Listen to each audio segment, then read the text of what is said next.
Lock in, boys and girls. This one is gonna get really dark. Happy 250 years of United States of America. God bless our republic. The war is coming to a close. Lots of people incredibly mad that Donald Trump is doing an extended ceasefire, which is what this quote-unquote peace deal actually is. Everyone thinks it's the end, but it's really a 60-day period, in which case we decide if we can come to terms with each other, and if we can't, we continue bombing them. Everyone doesn't know what's going on. The actual transcript for the deal wasn't released, so we don't really know what's going on, yet we're seeing panicans losing their mind everywhere. One thing I am certain of, it wasn't an infinitely long ground invasion regime change battle, so it's really nice to see how everyone is an idiot except for me. And you, if you're watching the Blue News Network, all right? Blue Jew News, definitely subscribe. Vance is doing a really interesting media tour right now, which we have to talk about. Leftoids are losing their absolute noggins. There was an attempted explosive drone terror attack on the White House during the 250 UFC event.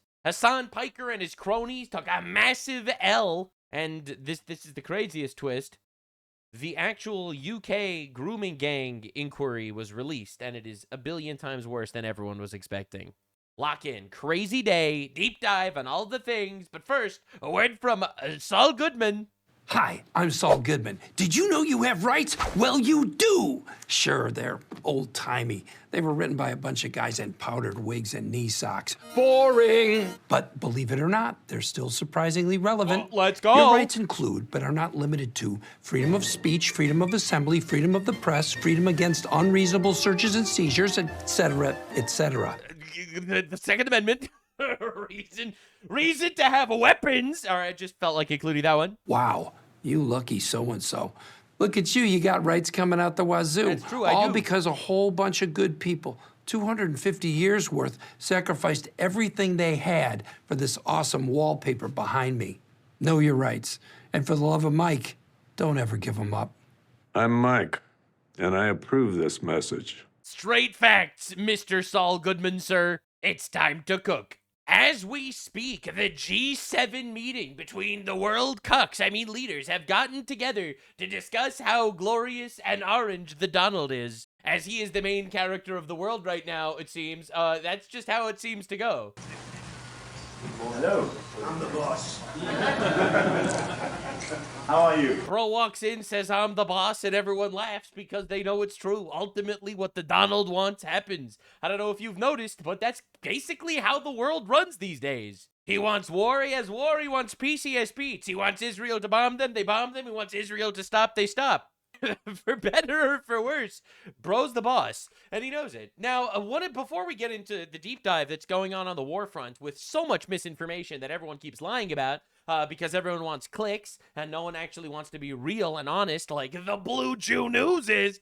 We're not calling me BJ News, okay? It's not happening. So I saw this, actually. Someone sent this to me. Grateful for the FBI for stopping the Muslim terrorists who were planning on to attack UFC Freedom 250. We have to remain ever vigilant in the face of Muslim terror. Civilization's at stake. I saw this. I was like, what? What is happening? Elon Musk reposted this story. As you can see, 15 million views on Elon's post. On this post, that is another 22.3 million views. This is a massive story. Apparently, there was a horrible, almost catastrophic event at the UFC 250 celebration. Explosive-packed drones hitting buildings near the event, forcing a mass evacuation and steering crowds towards a pre-staged sniper team. A second wave was then planned to storm the White House gate.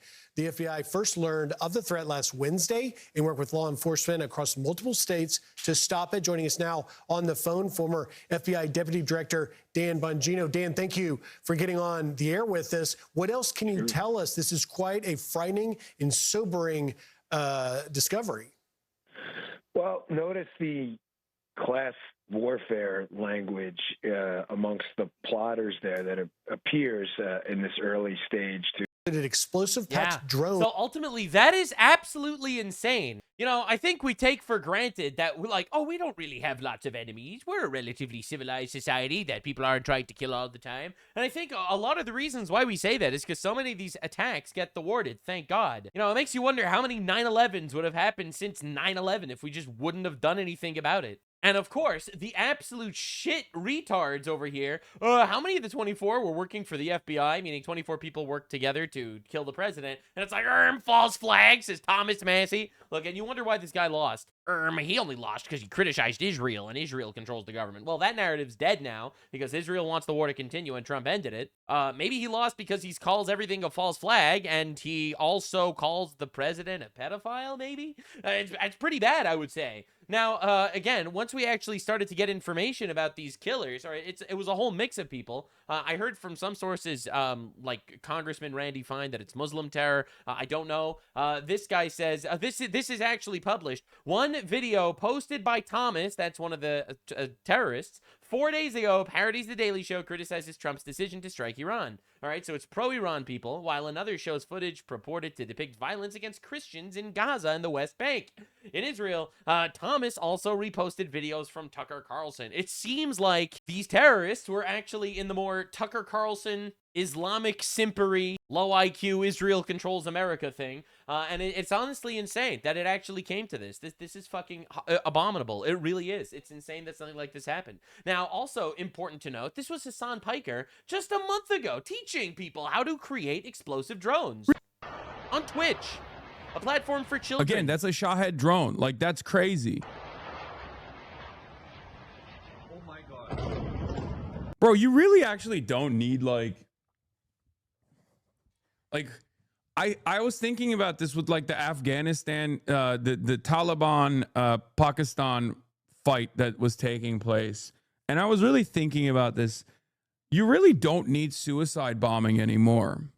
You know, because like the Taliban guy was like, oh, you have nuclear arms, but we have like suicide bombers. Like, we'll just blow up your country with suicide bombers. And it's like, you really don't need that anymore in drone warfare, right? You don't need that at all. Just make fucking drones. Just, you can purchase them from, you can purchase them in the online marketplace. Like, oh, please, China teach us literally how to purchase sells explosive drones. Like explosive ordnance delivery mechanisms that you can put to a DJI drone that you can purchase like at virtually no this is a guy that knows a lot about terrorism, it seems. Cost in comparison to like, sophisticated equipment that you need to put together.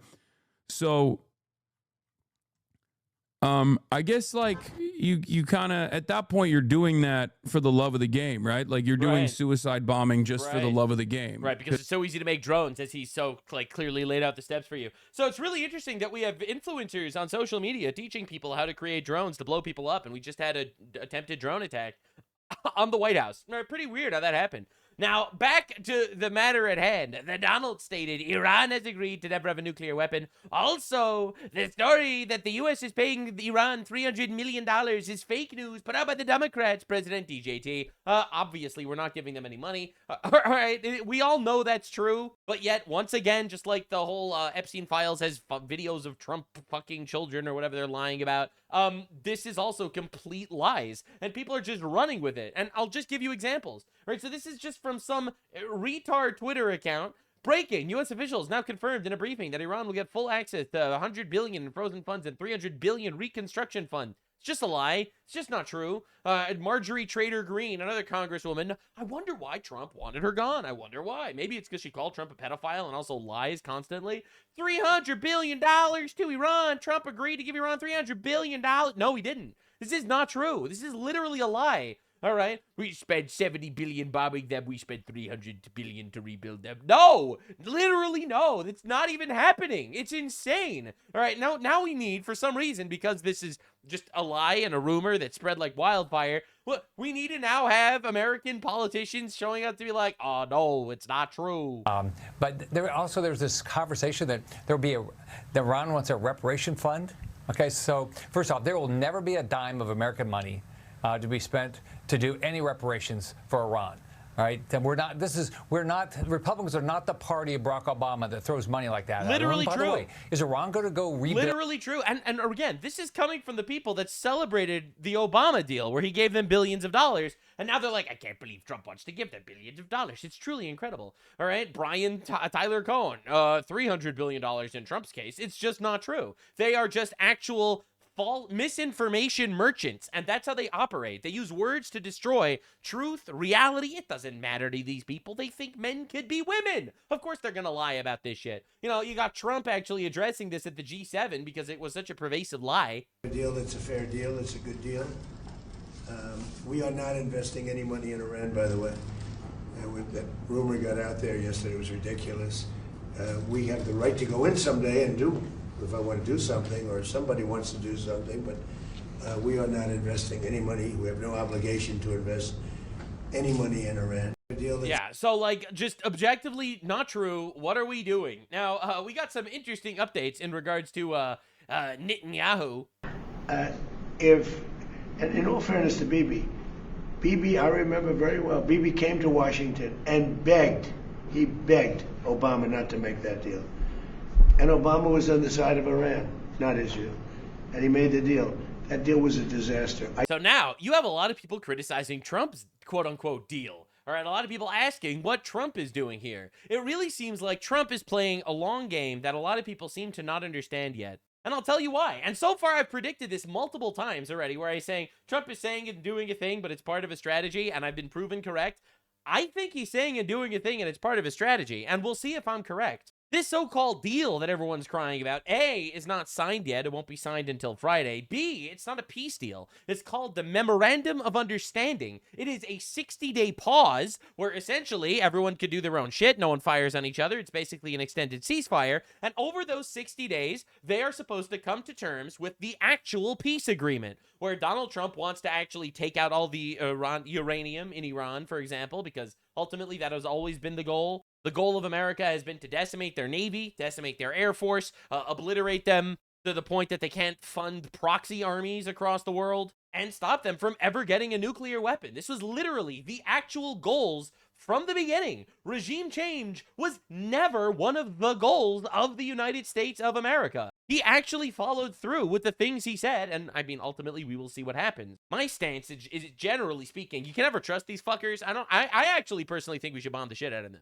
All right, they played around enough. They played around, I would say, too much, and it's time for them to die. All right, that's my opinion. Obviously, a lot of people, including the Donald, disagree. But hey, I am willing to give him the benefit of the doubt to actually see what happens. So just to reiterate, we don't know what the deal actually says, and people are already crashing out. The deal wasn't signed, all right, so it literally doesn't exist yet. And C, and the most important, this is just a memorandum of understanding for a 60-day period, and if nothing gets figured out by then, we go back to bombing them. Right? So it is insane to me to watch people freak out, and it is counterproductive. Every single person, I've seen a lot of crash outs on like Mark Levin and Ben Shapiro and all these guys just crashing out over this. Holy shit, dude. Not only do you destroy your own cause by doing that, but we don't even freaking know anything yet. What are we doing? Like, unbelievable levels of like tomfoolery going on everywhere. I'm telling you, man, panicking. Who are these guys? Have a little faith that the guy that we worked so hard to get elected is actually going to do things that you more or less like and that are beneficial for us. And also have faith in God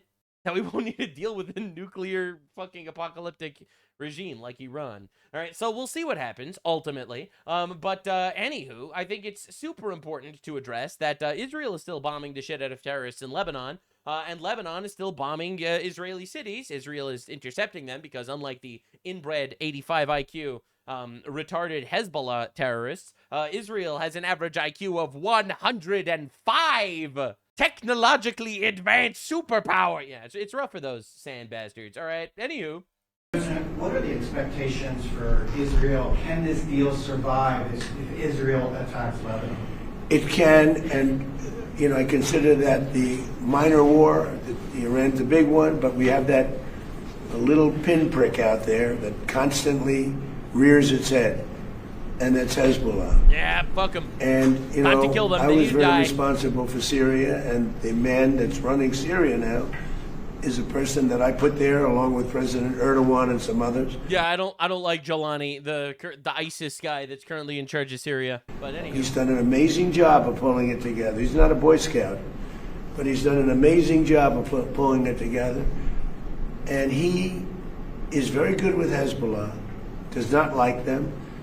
And I'll tell you what, Israel's fighting Hezbollah too long, and too many people are being killed. And you don't have to knock down an apartment house every time you're looking for somebody, because there are a lot of people in those apartment houses. And yeah, which is why they literally send out leaflets to clear out the apartment houses and evacuation requests before they bomb the apartment houses. I get what Trump is doing, though. Trump is honestly kind of a genius here.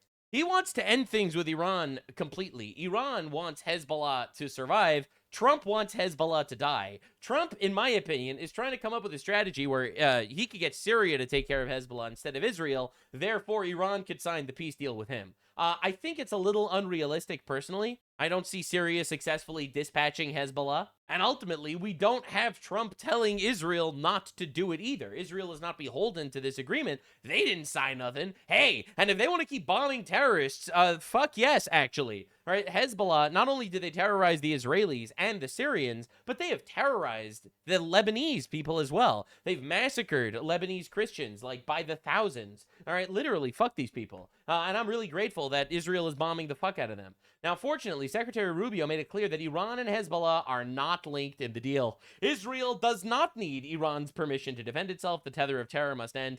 Again, I've said from the get-go, I really think this could be a big brain, good cop, bad cop strategy. Trump spreads his arms. He says, let's make peace, and Israel deals with the Hezbollah problem on their lawn. And honestly, that's actually pretty fucking smart, depending on how this all wraps up, obviously. Now, the Donald states that Qatar will invest $19 trillion into the United States. Thank you to him. Qatar is going to be investing much more than $1 trillion in the United States. We have over 18. It's going to be 19.4 or so when it figures out. But you know, we set a record. There's never been anything like it. No country in history has had that kind of investment. We'll be having almost $19.2 trillion invested in the United States. The record was 10 years ago from another country when it was hot. But we have the hottest country in the world right now. True. But Qatar's been a great investor. So Qatar really, rekindled ourselves. Remember when everyone said that, oh no, this war with Iran will make all of our, Arab nations in the Gulf hate us and stuff? Well, it seems like that's not the case, to the point that they're investing $19.2 trillion. Now, my fear, obviously, with Qatari investment is that there's strings attached, all right? They've basically bought our university system. I find this very scary. Obviously, it's fantastic news on all fronts. A, injection of money is always nice, absolutely. B, obviously, it proves that our alliance with our allies in the region is stronger than literally ever. But there is that fear there that comes along with Qatar investments, for sure. Now, Reza Pahlavi, he's the crown prince of Iran, the GOAT, all right, the exiled prince. As it signs a memorandum of understanding for peace, the Islamic Republic just executed 2 more protesters from January 8th and 9th.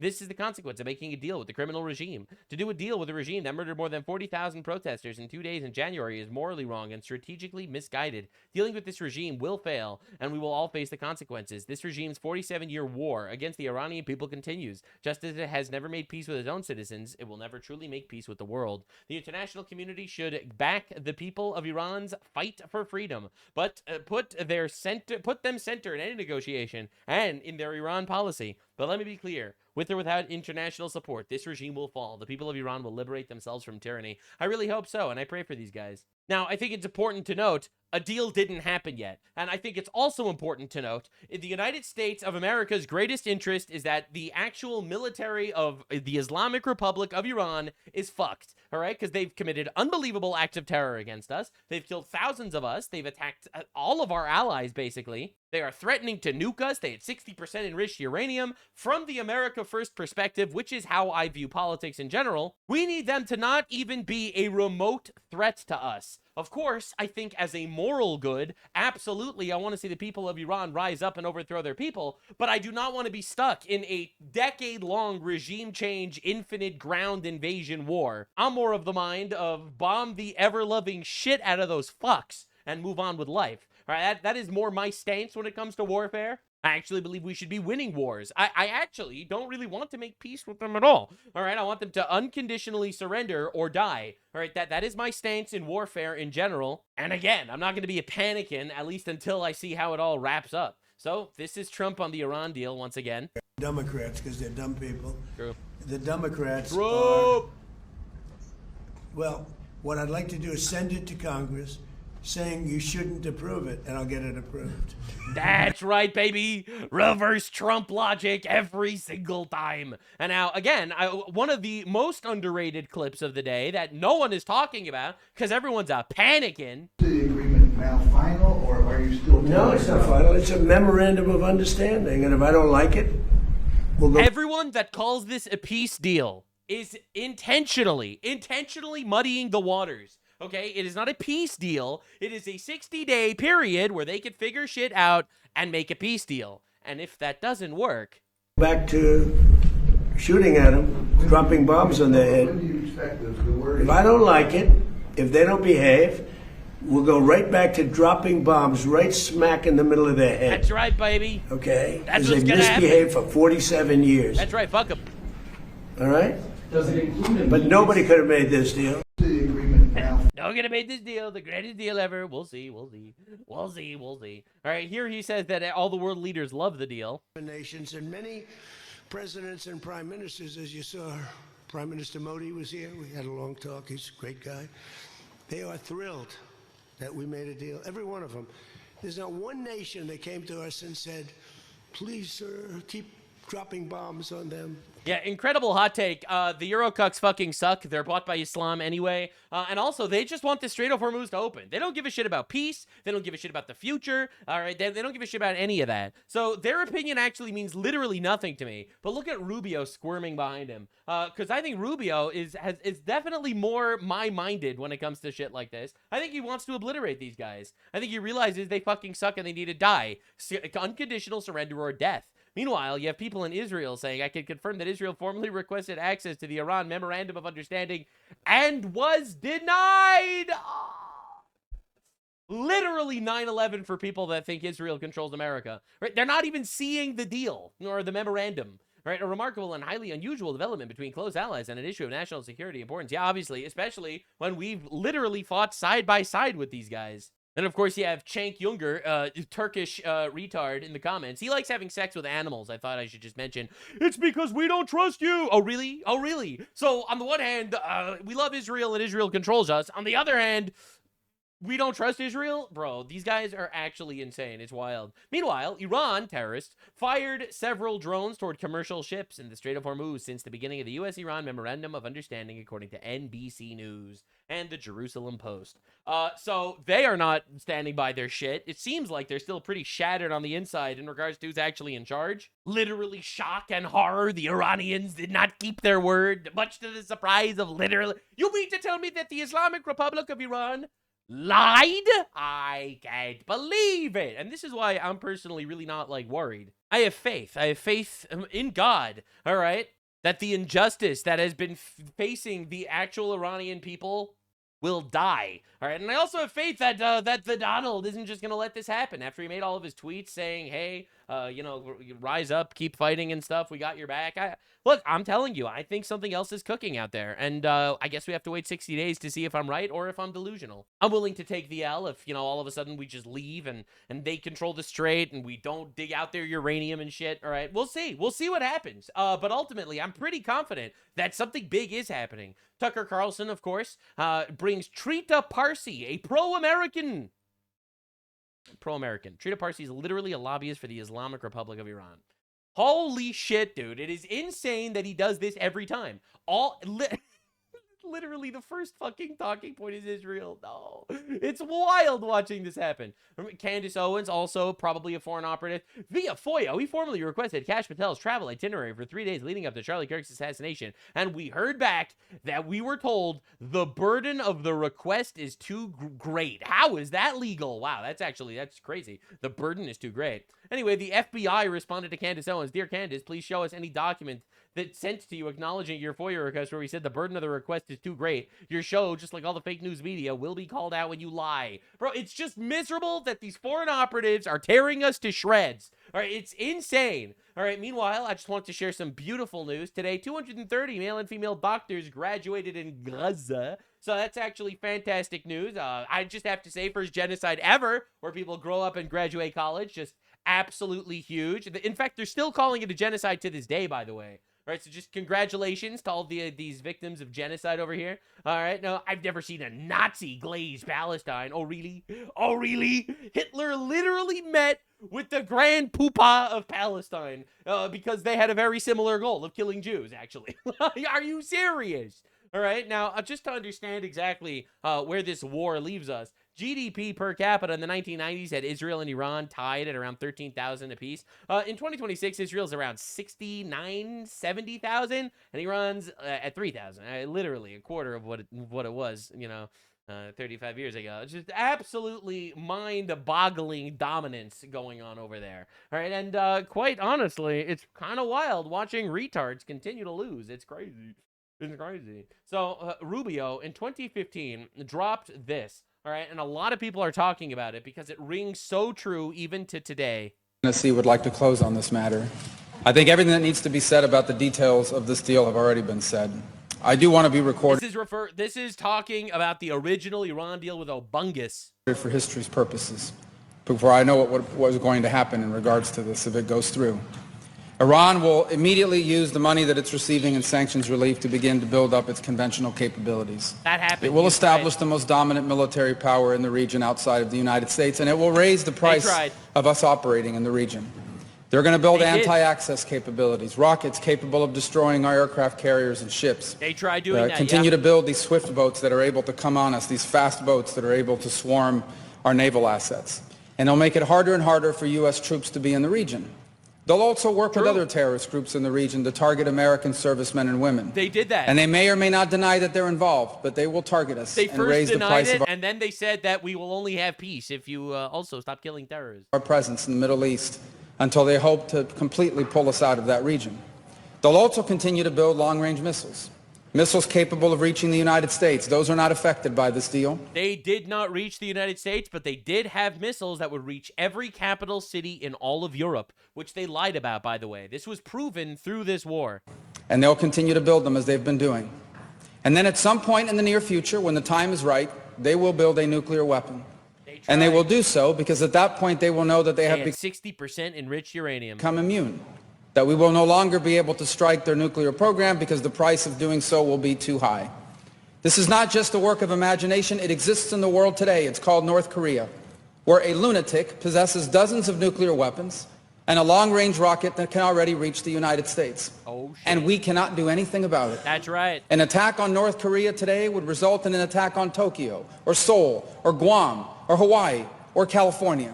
And so the world must now live with a lunatic in possession of nuclear weapons. Yep. And this is the goal Iran has as well, to reach a point where they become immune to any sort of credible military threat because the price of a military strike would be too high. And then they become an established nuclear weapons power. Oh, shit. And never in the history of the world has such a regime ever possessed weapons so capable of destruction. Iran is led by a supreme leader who is a radical Shia cleric with an apocalyptic vision of the future. He is not a traditional geopolitical actor who makes decisions on the basis of borders or simply history or because of ambitions. He has an religious apocalyptic vision of the future, one that calls for triggering a conflict between the non-Muslim world and the Muslim world, one that he feels especially obligated to trigger. And he's going to possess nuclear weapons. This is the world that we are on the verge of leaving our children to inherit. And perhaps we ourselves will have to share in it. And so I want to be recorded for history's purposes, if nothing else, to say that those of us who opposed this deal understood where it would lead. And we are making a terrible mistake. And I fear that a passage of this deal will make it even harder for us to prevent it. And I hope that there is still time to change our minds. But here's the good news. Iran may have a supreme leader, but America does not. In this nation, we have a republic, and soon we will have new leaders, perhaps in this chamber, but also in the executive branch. And I pray that on their first day in office, they will reverse this deal and reimpose the sanctions and back them up. Which is exactly what Trump did in 2016. Up with a credible threat of military force. And there was a threat to the point that the threat actually happened. Or history will condemn us for not doing what needed to be done at this critical moment in the world's history.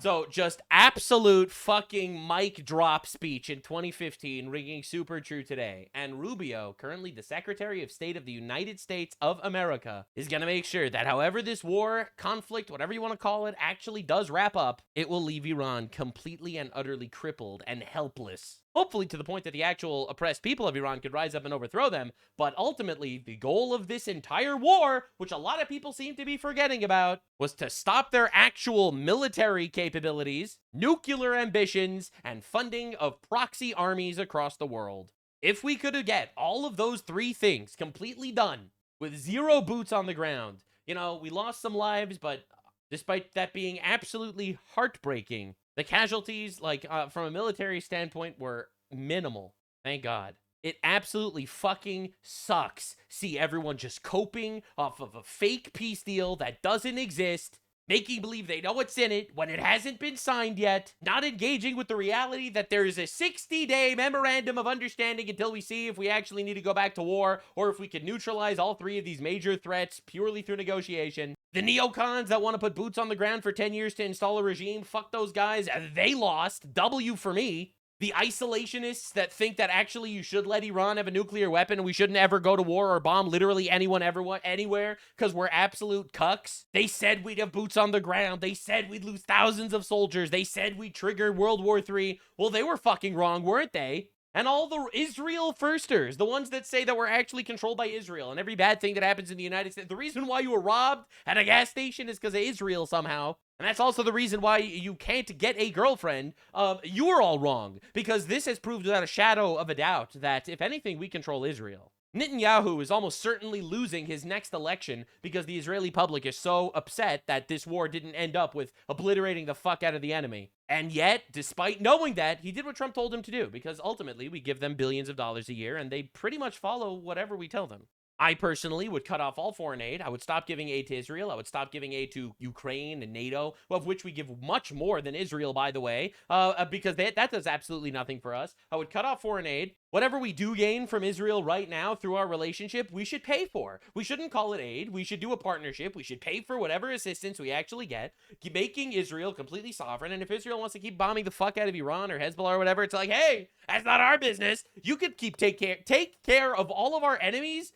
Let's fucking go. Oh, we can't tell them what to do, of course. They're a sovereign nation. Literally W on all sides if this happens. All the worst people on every side of every drama is retarded. Permission to chimp out is not granted until the end of the memorandum of understanding and this 60-day period actually passes. In the meantime, I'm grateful that we don't have terrorists shooting at our soldiers right now, even though they kind of still are. And I'm also really grateful that Israel is doing what needs to be done, obliterating Hezbollah, which, for those of you that don't remember, killed hundreds of our men. The fact that people think that this is just a really dumb move that a dumb guy did when we had every single military advantage on the planet, you have to be fucking retarded and really high on the Kool-Aid. And only time will tell if I'm the only right one and everyone else is retarded and wrong. But hey, that's just a theory. A Nux theory. Subscribe. Now, J.D. Vance is everywhere in the news right now for a very, very interesting reason. And that reason, which I will reveal later, will shock you. So first, he goes viral with this post. So 3 Giants pitchers wore Bible verses on their Pride Nights caps during Friday's game because obviously it's just accepted in the public zeitgeist that, of course, you have to be pro-sodomy. It's absolutely abominable that this became so public to the point that you are a bigot for not supporting abominable degeneracy. I actually pointed this out to my wham in the other day. I say, you notice that every single character in every movie and TV show happens to be a liberal. Every single one of them. Unless they're a bad guy, they're all liberal. Isn't it weird? Isn't that weird how that happens? It's almost like saying that, hey, it's totally normal for men to have sex with other men, but it's not normal to believe in God and think that, hey, that's actually kind of gross. I'm serious. Play the game with your friends, all right? Your average cop show will always have that one cop that always comes out of the closet and is gay, and all the friends accept them, and it's like, yo, I love that you're gay. It's so awesome for you. And the bigoted dad has a really hard time accepting their son. But then the bigoted dad realizes that actually Kamala Harris would help the sex traffickers at the border. Anyway, we get moving on. So JD responded, based, by the way, Trump won. We don't have to do this anymore. Just based. And this went giga viral. 10 million views, 128,000 likes. Just absolute cinema. Really, really good stuff. Now, JD has been going really viral. He's been saying a lot of the right things. A lot of the right things. I am going to make the little thing. I'm just going to say this a little bit. JD Vance, incredibly close ties to people like Tucker Carlson and Peter Thiel, you know, the gay guy that runs Palantir. And I will say, I think JD Vance is a people pleaser. Now, I think he's really good at what he does, and I think he says the right things very often, but I think partially the reason why he says the things is because he just wants people to like him, as opposed to necessarily them being necessarily steadfast beliefs of his. Now, again, I don't know. I've just been a little sussed out lately. He did an entire media tour over the last day. All right, so first, he makes this post in regards to the Memorandum of Understanding between the United States of America and the Islamic goat fuckers of Iran. Vice President Vance here to talk a little bit about what is in the Iran deal, the great peace deal that the President of the United States made last night. Just to be clear, this is muddying the waters. There isn't a peace deal. The peace deal is supposed to be in 60 days. What is currently being signed between President Trump and Iran is called the Memorandum of Understanding. It is a 60-day, extended ceasefire period where people will stop shooting at each other for 60 days until we see what happens in regards to whether they're willing to actually submit to all of our demands or we keep bombing. All right, as I've made very clear earlier. But that is the case. This is not a peace deal. Vance, in my opinion, is trying to appeal to the people, the isolationist part of the actual Republican base, by saying it's a peace deal. This is his 2028 campaign. Number one, what this deal means is that the Straits of Hormuz are open immediately. You're already seeing oil and gas prices come down just over the past 24 hours. Number two, it ensures that Iran will never have a nuclear weapon. And we have to back up for a second and appreciate that what the president has done is completely decimated Iran's nuclear program. Now, this deal really has two pathways. On the one hand, if the Iranians make the long-term commitments never to rebuild, then they're going to be welcomed into the world economy. If, on the other hand, they try to rebuild that nuclear program, they're never going to have the resources in order to do so. So it's a win-win for the American people. And ultimately, that sounds pretty damn good. The major issue with Iran is them threatening us, all right, at least when it comes to our perspective. And I think that is how our politics should run. So I think he's right about this. However, you're trusting these people? We ensure Iran doesn't have a nuclear weapon either way. And now it's really up to the Iranians. Over the next few months, we're going to see if they're serious about dismantling that program for the long term. If they do, the president has said, we want their country to be successful. But what we know is that our country is successful thanks to great presidential leadership and a lot of good decisions. Thank you, guys. Yeah, so essentially, hopefully Iran could shape up and become a normal country.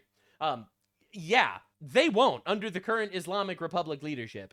So ultimately, I guess time will tell. Time will tell what actually happens. Now, again, Vance makes it very clear we are not going to give them any money. All right, we are not giving any money to Iran. This was a lie posted by everyone. I'm really glad Vance is actually clarifying it. But the real viral story is that JD Vance went on The View. All right, understand, The View is the Trump bad show. They just do Trump bad every day, literally. That is the entire show. And Vance went on the show. On the same day as the Iran deal, by the way. Pay attention to how this all comes together. I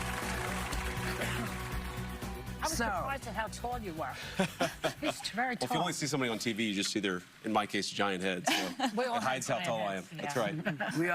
We are the table of big heads here. So this is a show of MAGA Republicans, right? That's what my media team told me. Okay. Yes. He's just surrounded by MAGA Republicans, hardcore radical leftist women that all love Trump. All right, now just understand, The View. He's a fascist and a Nazi. Also, The View. Oh yeah, let's get a photo together. Let's get a photo together with the fascist Nazi. I've said this so many times. Not one of them actually believes the things they say. It is unbelievable watching this collapse. All right, understand how obvious that is. All right, they think he's Hitler. They think he's fucking Hitler, and they're photo-opping with the guy.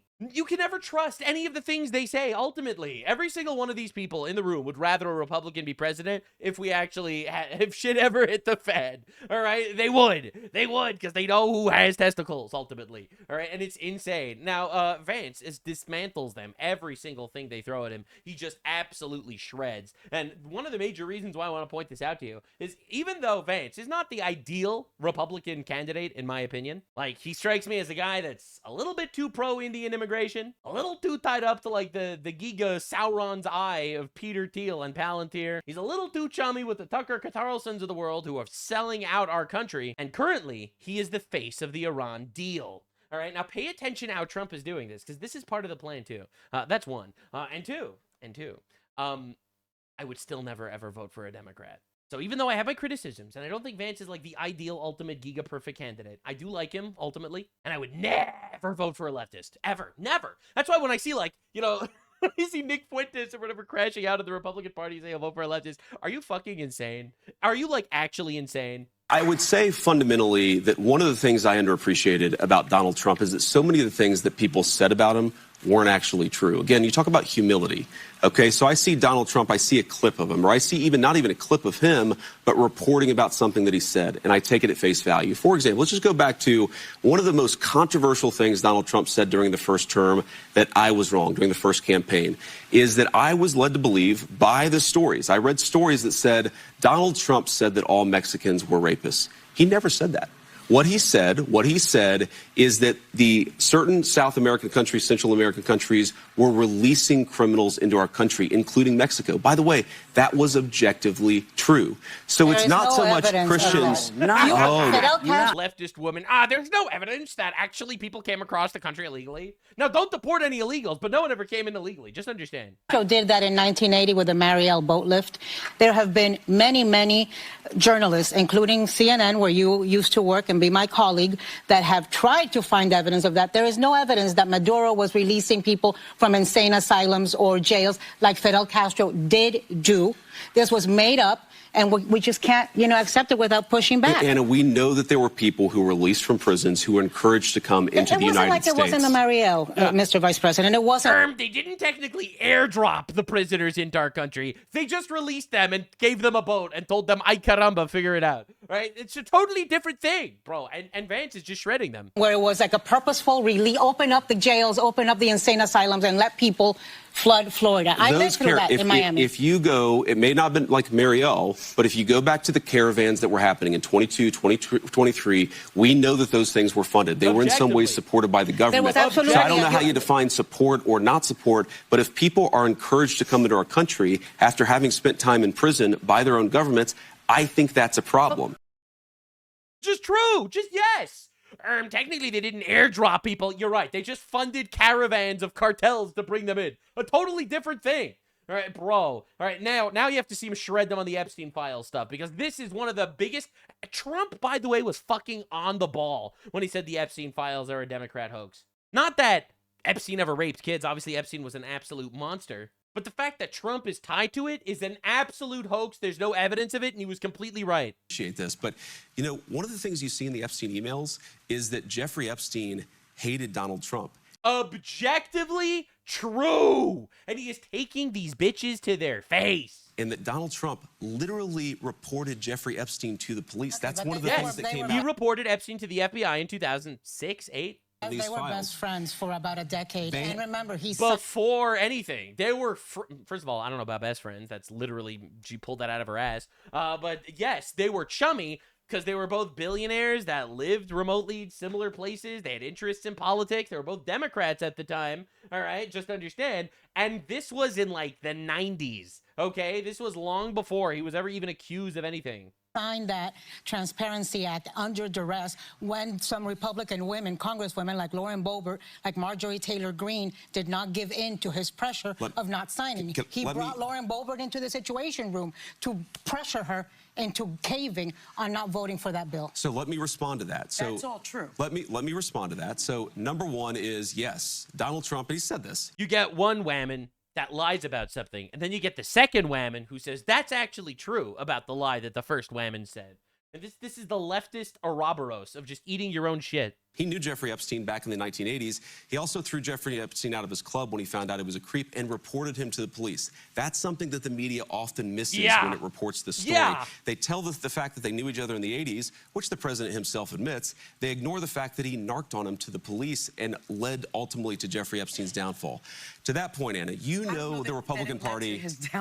Well, it's one of the things that led to law enforcement investigation. But on the point that you made, it was allegedly over a real estate deal that they got into a fight over. The email says And they actually didn't just know each other. Let's just be truthful and transparent here. They didn't just know each other. What do you?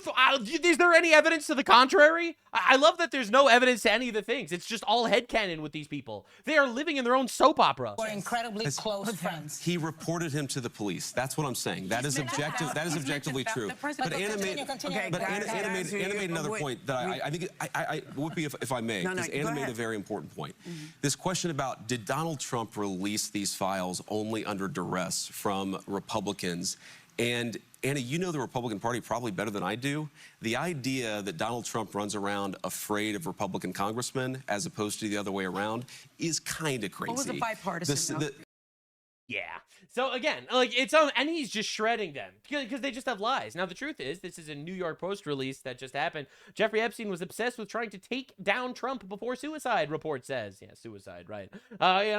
Objectively, this is true. It's objectively true, right? From this batch of emails, right? You had Epstein hated Trump. He hated Christ and conservatives. He hated Israel and conspired against it, which is true. He collaborated with Ehud Barak, the leftist Israeli prime minister that wanted to give away land to Palestine, and he was a pedophile. Right? Turns out Epstein was your average leftist influencer. That's just where we're at, man. No one wants to admit it. 89% of his donations were to leftists. He funded transgender research and quarantining for viruses and vaccines. Right? He was funding schools and shit to push leftoid propaganda. He was an actual leftist globalist that was friends with all the leaders and shit, and it was really fucking weird. All right, the reality is he tried to prevent Trump from becoming the president. All right, and this is Forbes, a left-wing article. Epstein was trying to offer prosecutors dirt on Trump, report says, but didn't have anything. If this isn't the most like obvious shattering of reality ever, I don't know what is. And the craziest part is the left is still running with the story that, oh, well, Trump's a pedophile because he knew a guy. And it's insane. Now, Whoopi Goldberg, all right, she tries so hard to get Vance on this, and Vance just fucking kills her. And you were talking about people. What did black people do to this administration that has allowed it to really stigmatize folks of color? Where the fuck do we have stigmatizing black people in this administration? Are you retarded? And you know how hard it is. You have folks of color in your family. Sure. So when you see, you know, things, the Emmett Till stuff coming down, or them doing all kinds of removal of information of black heroes, how do you... What black heroes are we removing information about? What are we even talking about? How does that sit with you? Well, what exactly are you talking about, Whoopi? Because I know Emmett Till was the kid. No, I want to know what she's... You don't know I what want to I'm respond talking to your about. actual point. So in a lot of the museums, there's so many. So give us one example. Can you give us one example? You know, where they're taking down the actual history that happened in this country. Slavery happened. Is Trump taking slavery out of history? Is that what the left is accusing Trump of? Listen, man, all I know is that America ended slavery. I know that white people decided to end slavery across as much of the world as they possibly could. Thank God for imperialism. But yeah, that is one thing that I know for a fact happened. You know, I'm sorry, man. I know that was a thing. I don't see you bringing that up about white history. But I hope you start to understand something. This is a trend throughout basically all the black activists in the community. You could just make up black history, actually. All kinds of stuff happened, and it seems that it has been... all kinds of nebulous things. Very easy for this administration to remove that, and also... Remove what? We still have not established what has been removed, by the way. To denigrate black folks who have worked their behinds off to get this American dream. Like who? How do you, I mean, you know better. Claps from the sheeple in the audience. I don't even know what we're talking about, by the way. Let me, so Sonny, that was actually a very helpful intervention, because I think the story you're talking about is where, you know, allegedly the administration is holding back the appointments of people based on skin color. I've seen this story. I'm talking about a host of things. I'm talking about black history getting erased from public like spaces. What? Black voter... Like what? Like what? Districts are being dismantled. Based, we should not have race-based segregated districts because, you know, God believes that all people are equal, right? Obviously, right? Man is made in the image of God, so God believes that, obviously. Martin Luther King believed that, wanted people to be treated based on the content of their character, not the color of their skin. Based, we should not have little fucking ghetto slave communities that all vote for Democrats. Duh! We should base it based on population, on people, not on race, so that you could steal votes. Based. I'm not gonna let that shit slide. Black leaders are being sidelined from our ranks. Like? Do we have any examples of any of these things? Black leaders, sidelined. What are we even talking about? Where do Americans of color fit in this vision? Because it doesn't seem like... I don't know, get a job, I guess? What am I supposed to say? We fit. I think, Sonny, my view... And if I may, since October of last year, there's been something like 6,668 refugees allowed into the country. And all but 3 were white South. Oh my God, music to my ears. Africans. Based. So, first of all... Based. You mean we opened up the border to high-skilled, high IQ, intelligent people from South Africa that were literally getting genocided by the retarded, racist, black government there? Based. Yes, that is exactly what the immigration system should do. We should be taking high IQ, high-skilled people that work hard, that love our country and our culture, and also we're doing it to save these people from unlawful, racist persecution in South Africa. Based. We should not be taking infinite retards from the third world that make our country worse. I'm very skeptical of that number because we have a lot of different immigration pathways in the United States of America. No, actually, Vance is wrong about this. Actually, so far, thank God. Thank God. We only got white immigrants so far since Trump shut up. Man, that's brutal. Also, base. That's what I voted for. Let's go. Let me just address Whoopi's point. Look, first of all, you asked the question, and maybe you don't believe this coming from me, but I think everybody is welcome in our political coalition. Frankly, even if you didn't vote for us, everybody is welcome in our country so long as you're an American citizen with the duties and the legal obligations and rights to be here. But Whoopi, let me just give you an example of this. Okay, so you say that we have to make some of them feel a little uncomfortable. You know what I'm saying? Anti-minority or anti-black. No, I didn't say that. I asked. See? Well, okay, fine. Fair. Don't start any stuff with me, okay, man. Don't get me in trouble. Don't start no stuff with me. I misinterpreted your question, but let me answer your actual question there. What I'm saying, I think, okay, look at Washington, D.C. One of the most democratic and one of the blackest, by a share of population, blackest cities in the United States of America, has seen a radical decrease in violent crimes and sexual assaults and in murders. Actually, that is racist because you're locking up the black folks. Sorry. What do you want me to say? Yes, they locked up black people and violent crime stopped. Listen, man, it's a coincidence. I'm just saying. We have tried to take the crime issue seriously, in part because we believe everybody, whether you're black or white or rich or poor, deserves to live in a safe neighborhood. Why does the crime? Where does the crime step in? This is not about crime. This is about lost their jobs. Right. This is about. I guess they should have worked harder. Guess they should have been better employees. What do you want me to say? It's Trump's fault that people are firing black women? This is about human rights. Human rights aren't real, by the way. It's a little social construct that the left invented that they make you want to care about. We got to do more on the economy. Black history has been erased. Like what? Black history is not erased. What are we even talking about? What black history was erased? That is true. We do have to get to Iran when we get back. There's some very important news to get to. I'm telling you, we celebrate Black history. We celebrate all American history in this administration. You guys might be skeptical. Yeah, it's honestly miserable watching this. Holy shit, these guys suck. All right, and JD just keeps fucking killing them. All right, like every single zinger that they throw on him gets absolutely dismantled. They have a criminal record. They had a sex trafficking conviction. Don't have criminal right, he's talking about the people getting deported. So the majority. They invaded the country illegally. They have to go. That's why we have borders. We have borders so that people can't just mosey in here whenever they want. If they're here illegally, they have to go. We are well past the discussion on undocumented migrants. Every single one of them needs to go. Of people that ICE is rounding up and taking out of their homes from their families. They're separating families. I mean, to be fair, the family could go with them if they want. They're using children as bait. But the majority are not criminals. But can I respond to that? Yeah, they are. Everyone that came into the country illegally is a criminal. Let me just say this. Okay. So you talk about the children. Here's what I'd say. Do we know that during the last administration, we had tens of thousands of children who were sex trafficked? Hundreds of thousands of children missing over Biden's term because of the open border. The cartels who were brought into our country in profoundly dangerous and predatory conditions. Let's talk about this administration. But here's the point. This administration stopped the border, it. You invite that kind of conduct. You think that our immigration policies are inhumane based on the reporting of one person with a political bias. What I'm telling you is that it's inhumane to allow cartels to sex traffic people across our border. And by the way, please hold on. I appreciate that. We're going to get you back, Anna. We're coming back with more with the vice president. Yeah. All right. So anyway, it's absolutely wild. It is wild watching him just tear these people to shreds. It's insane.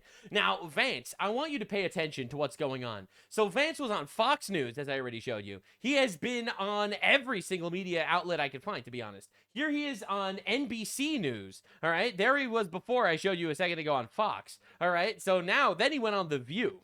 All right. Then he went on CNN. Right, Vance is the face of the deal. You have to understand what that means. Vance is the face of the Iran deal. Now, I make that very clear. All right, so here's Vance on CNN. The coolest thing about the progress we've made over the last few weeks is that you see people within the Iranian system, senior leadership, even IRGC officials say, you know what? We may have some animosity, we may have some mistrust, but we recognize the way that we've done business with the United States for 47 years is a mistake.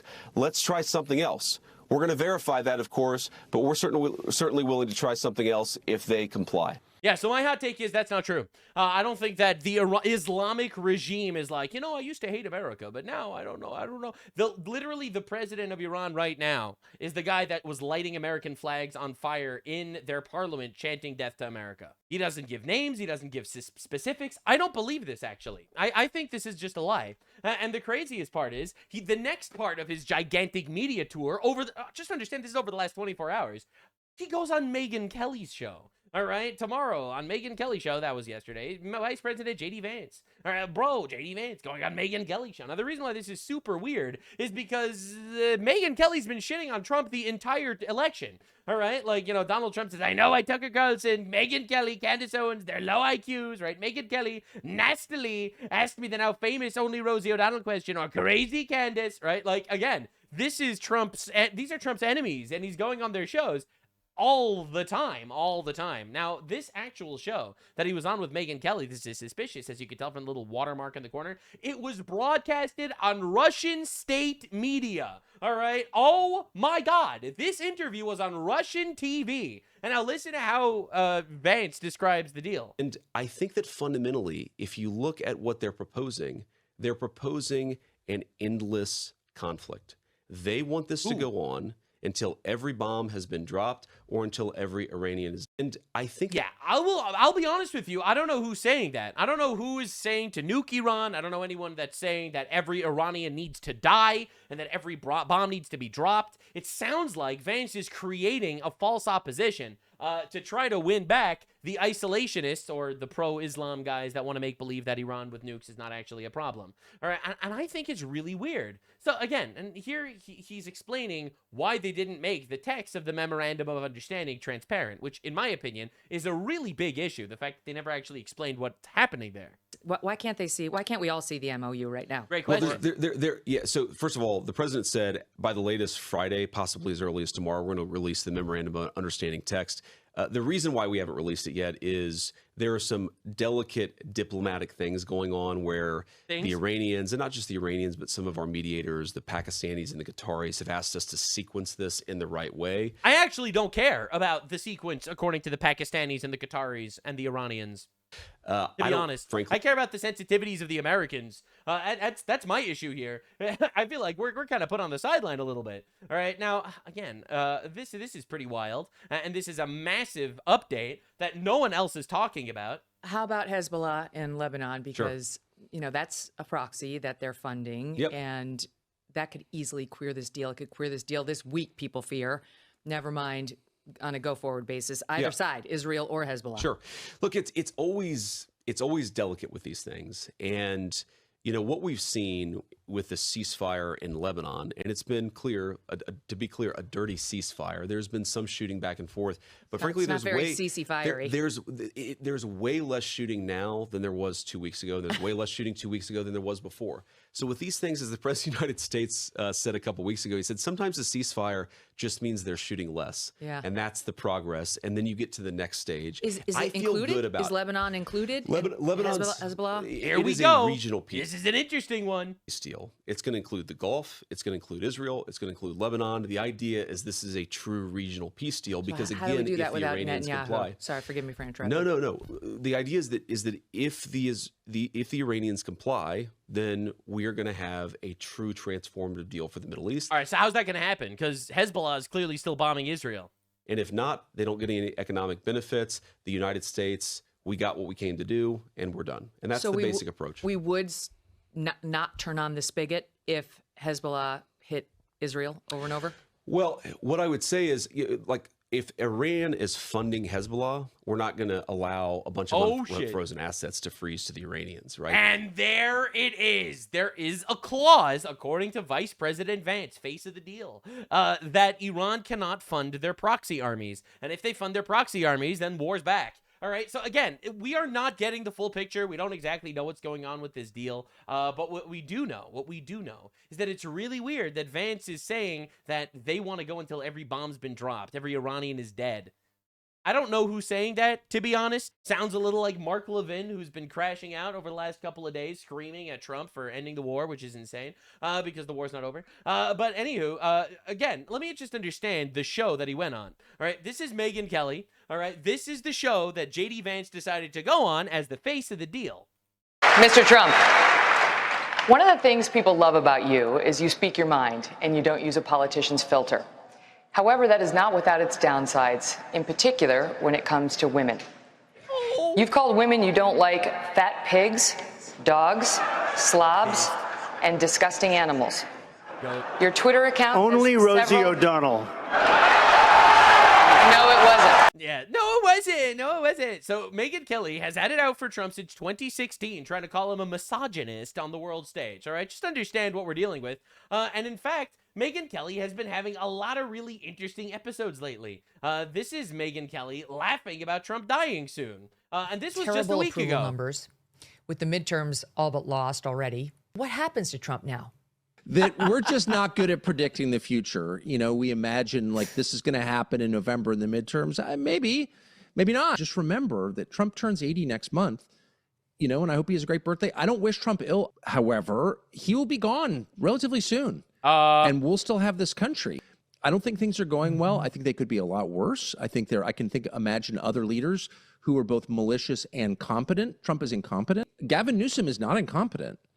He's far more malicious than Trump. I think he's far less transparent than Trump. Like, I don't know. We just need to keep our wits about us and not ping pong from one bad idea to another bad idea. Terrible approval numbers. So that's really, really weird. Again, like, understand what's going on here. Kind of like giggling about how Trump's 80, he's going to die soon. Gavin Newsom is more competent than Trump. And it's like, are we serious here? Right, and again, Megyn Kelly, once again, you have to understand what's been going on lately. Islam is not consistent with the values of America, of the West. All right, so that was before. Before Islam, not consistent, not that you can't have Islam in the West. All right, that was her big thing. Countries that don't care about protecting free speech, they should stay in countries that don't care about women's rights. That's where Islam can fester and grow. It's great. I mean, I'm sure if that's like your thing and you don't care about like genital mutilation, you might really enjoy living in an Islamic country. If you don't mind living in a life as a woman where you have to keep every inch of your body except for your eyeballs covered, yeah, someplace in the Middle East could be for you. It's not my thing. It's not America's thing. And it's not a thing that we should want or encourage in the West. I think he's understanding there may be some new listeners over here. You know, like he's gotten very, very popular lately, I read, with Muslim viewers. Because he's been standing up for Islam, you know? And I have to tell you, Mark, it's been something I've noticed just since I've gotten sort of more clear-eyed on Israel, that a lot of the anti-Muslim rhetoric that's put out there originates with people who are very, very pro-Israel. You were putting it out there. You know the whole hijab, genital mutilation, child sex slavery thing? You were talking about that 2 months ago. There's no such thing as Islamophobia. You are not only entitled to, quote, fear Islam, I would argue it's your duty as a Christian to stand up and fight against it. He's having a lot of Muslim viewers flock to him. And so while he may have lost some contingent of the Fox News audience that's very, very pro-Israel and... Yeah, anyway, it is just wild watching this about face that she's had lately, and JD Vance goes on her show. I'm just saying, it's really weird. It's really weird. And Megyn Kelly's always been a snake. All right, this was her promoting and celebrating trans kids a couple years ago. People with me on stage right now are all transgender kids who want others to know it is possible to transition socially with love and support and acceptance within a family and a community. Please welcome 16-year-old Nicole, 12-year-old Daniel, 14-year-old Gia, 15-year-old Landon, and 13-year-old Stella. Yeah, so that's Megyn Kelly and a bunch of groomed children all sitting together talking about stuff. And again, just understand exactly what we're dealing with. So a lot of people are asking, why is JD Vance the only face of the Iran deal? Where's Rubio? You know, the guy who's been completely silent, the guy who's actually been managing the conflict that is now silent. All right. The deal so far is receiving wall-to-wall criticism in general. What is going on? I legit think Trump baked this in very much on purpose. It's definitely interesting to watch develop, especially because, once again, no deal is signed yet. We don't have the information on what it actually says in the deal yet. The deal, quote unquote, is a 60-day memorandum of understanding where we decide on where we actually stand later. It's just a theory, a conspiracy theory, but hey, you watch me for my honesty. And honestly, there's something going on here that no one is talking about and that we don't really know, and I am very excited to see where it wraps up. I don't think Trump trusts the Islamic Republic of Iran like JD Vance seems to imply. So I urge you 2 things. 1, stay level-headed about it. Have faith in God, all right? Stay level-headed. Figure this shit out. That's 1. 2, you have a moral obligation to make fun of retarded people. That includes the dipshits saying that we were going to lose an infinitely long 1,000-year war with troops on the ground and nuclear fallout. And you have to make fun of the retards that are absolutely spiraling and crashing out before we even know what it says in the deal. Vance has been one interesting cookie, and we'll see where it goes from here. But the show will be entertaining as fuck. Now, in the United Kingdom, there is possibly the biggest story of the century. And of course, literally no one in the mainstream media anywhere, not in England, not in America, is actually reporting on it. So we got to do the thing that's saving the West, and that is citizen journalism. I don't normally say this, but trigger warning, you're about to see something really dark, and it's the thing that I was literally talking about for years now. All right, so John Oliver did a bit on Restore Britain, and it's pretty incredible. So Restore Britain, for those of you that are unaware, is the quote-unquote far-right party. All right, they're the far-right fascists that want rape to stop. I know, it's a radical position these days. Obviously, the left does not support that stance. And the craziest thing is every time they make an ad, or they make, like, fun, or they try their absolute best to make the Restore Britain far-right party look bad, it just basically ends up an advertisement. So he's like, he's a radical, posts him saying, stop fucking your cousins. What a radical guy. What am I even supposed to say? It's crazy. Everything just ends up an ad for these guys. He's such a savage. He wants to deport the rapists. Yes, I'll take 2. All right, so Rupert Lowe posted the Rape Gang Inquiry Report will be published today, and then he published it. And this forever changed the course of England. The Rape Gang Inquiry Report. Currently, as it stands, this report has 14.4 million views. This one tweet alone. Oh, I'm sorry. 27. I just refreshed the page. 27.9 million views. All right. Everyone needs to know about this. It won't be reported anywhere. So, hey, that's why you have me. All right. So this guy did like a summary. For the record, I actually read through it. It's massive. It's hundreds of pages. But I have to show you the highlights. And by highlights, I mean the depths of depravity the government basically went to allow the rape of a civilization. So, to start things off, the numbers. 250,000 plus girls have been raped, trafficked, and tortured over decades. For those of you counting, there are as many victims to the grooming gangs as there were victims to nuclear strikes on Nagasaki and Hiroshima in World War II. To understand, this is over 10 times the amount of civilian casualties than happened in Gaza over what all these leftoids are freaking out about. For the record, this has 100,000 times the amount of victims as Jeffrey Epstein, you know, the guy that everyone's, you know, understandably freaking out about. Except, arguably, it's even worse than that because the government covered it up. People can't even begin to understand the scale of this and the evil that we are witnessing. All right, now understand, this is the estimate. It's the floor, not the ceiling. It's never been counted. The same crime in 149 different districts. That's 40% of the country. All right, these aren't dozens of isolated local scandals. No. This happened on a national level. Treated for STIs at 13, sent home the same night back to her abusers. That's what hospitals did. Children's homes became trafficking hubs. The girls were arrested. The rapists walked. Pregnancy was used as a weapon to control them, and the state took their children. Red rooms, daily rape, filmed for blackmail happened. A child disclosed rape at school. They excluded the child. I'm pretty sure that means they kicked him out of school. Whistleblowers got dawn raids. The rapists got bail. 90% of convicted offenders had Muslim names, and they are 60% of the UK population.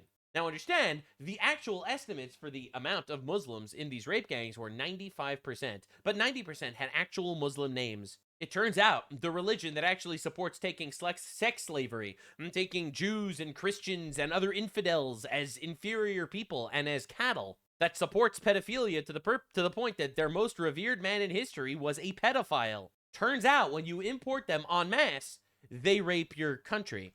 It's insane to think about it. We need to make the Nuremberg trials look like a picnic. No one must escape the death penalty. You just read this. Now, just understand, it's 200 plus pages of this, and it will break you. 53. You, Mohammed Karar, prepared her for gang anal rape by using a pump to expand her anal passage. You subjected her to gang rape by 5 or 6 men. At one point, she had 4 men inside her. She was 13 years old. 54. Mohammed Karar. On one occasion, when she was 12, after raping her, she threatened you with a lock knife. Your reaction was to pick up a baseball bat with a silver metal handle, strike her on the head with it, and insert the baseball bat inside her vagina. It is hundreds of pages of this. Some of the most unbelievable, barbaric atrocities you could possibly imagine are just happening daily, covered up by the British government. And this is not just in England. This is in every single European country. And this is happening in America, too. On a lower scale, 1% of our population is Muslim as opposed to, 6.5% of England. But look what 6.5% of the population did. So many people need to be fucking executed. Everyone's tired of this. These horrific crimes have only escalated in recent decades, especially following Tony Blair's 1997 victory, the start of the orchestrated mass migration. Interesting. With greater numbers, there came greater opportunities for abuse. Perpetrators built organized networks that transported victims between towns and cities, passed girls between adult men.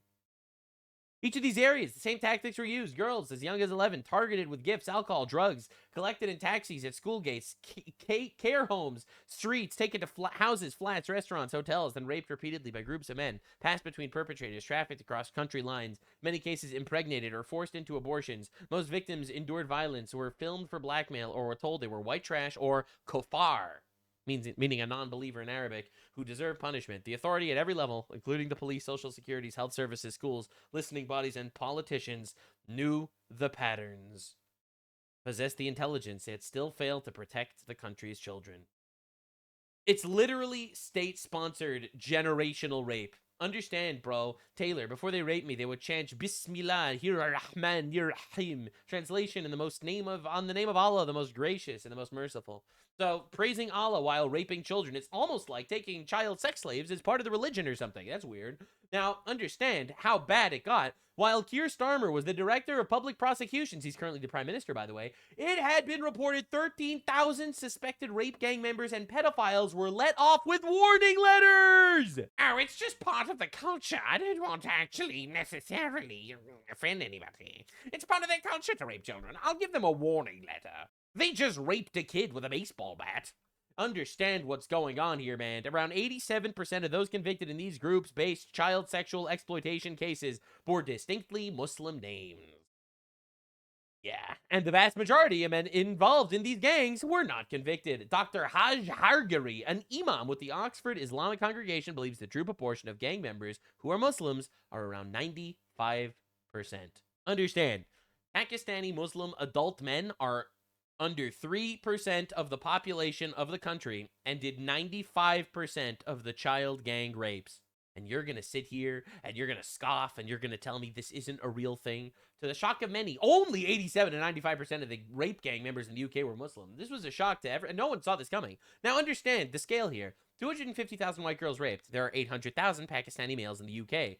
Every single one knew about it, man. Remigration, sending them back to their homelands, that is the moderate position. That is the bleeding heart liberal position. If it was up to me, they would never walk again. All right, this is insane, by the way. All right, now understand, they've known about this forever. There appear to have been upwards of 250,000 young white girls raped in this century, very largely by Muslim men. And given the... And then everyone in the parliament, oh, how dare you? How dare you make this a race issue? It is infinitely worse than your nightmares, okay? It's worse than your nightmares. Our inquiry report proves without a doubt there is an undeniable link between religion and the rape gangs. Islam. As a country, we need to finally have the courage to say so. It's literally common sense and obvious truth. The reward for tolerance is treachery and betrayal. We need to wake up, man. It is insane that people are just snoozing through this. The media didn't talk about it. The rape gang inquiry, what happens next? I intend to use my parliamentary privilege to name perpetrators and their enablers into chamber. This will be done incredibly carefully with our legal team involved every step of the way to ensure no future prosecutions are jeopardized. We are cooperating with the authorities in order to help cases be opened and reopened, but my faith in the system is not high.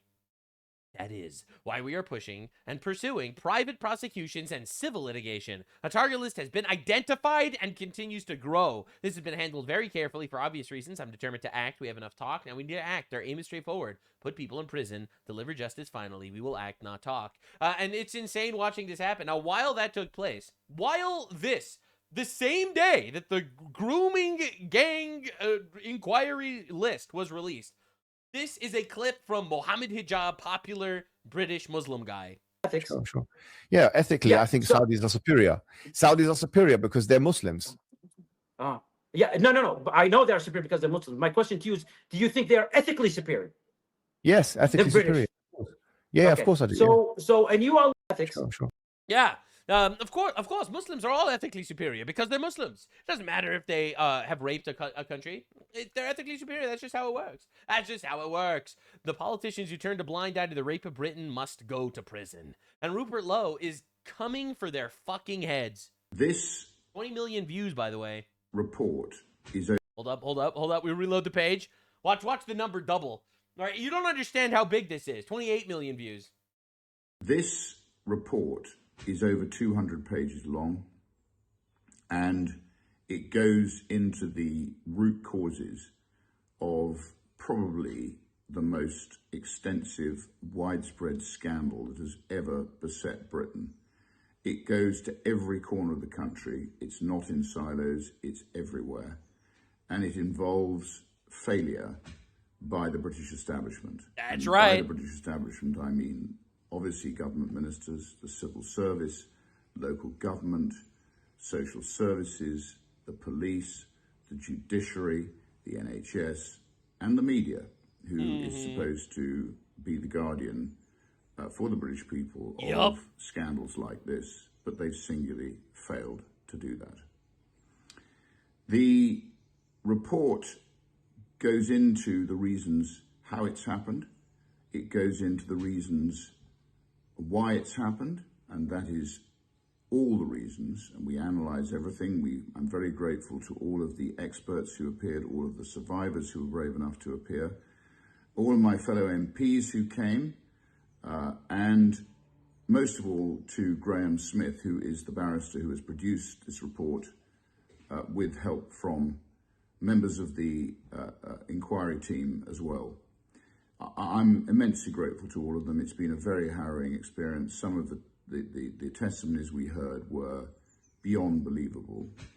And it is an evil which needs to be dealt with, and dealt with now. I want to let people know that this is not the end of it. We will be pursuing those people who have failed us. There will be. That's right. Public private hangings. prosecutions. To put things into context. Sorry, my bad. This report, which was funded by 20,000 concerned citizens, damn, as bro, much as they could afford, it raised £600,000. Understand, this report only exists because civilians funded a guy going against the system. The J inquiry alone cost the taxpayer $186 million. We still have funds left to help us to pursue private prosecutions and to start the process of prosecuting those people who have failed us. We're also intent on naming those people in Parliament, where we're not going to prejudice a legal case, so that everybody knows those people who are responsible, who should have dealt with this, but failed to deal with it. So it's been a long, hard, arduous 16 months, and I want to thank everybody. And I hope that every member of the British public has the time to read this. It's not straightforward. I'm trying my best here. It will take time. But I am trying. You have to know about this. And it needs to be dealt with and dealt with. Civilians are saving the West. Wake up, white man. All right, it's time. Now, not through a statutory inquiry which has been forced by our inquiry.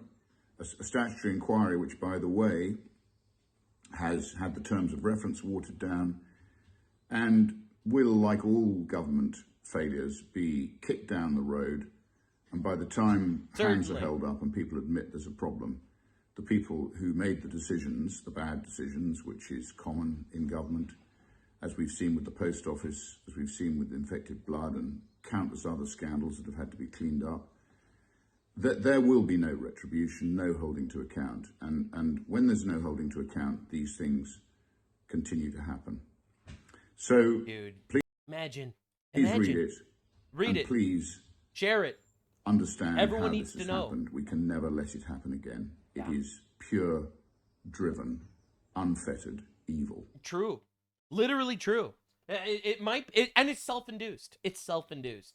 The people at the top wanted power, wanted votes, wanted to be tolerant people so badly that they imported literally millions of rapists.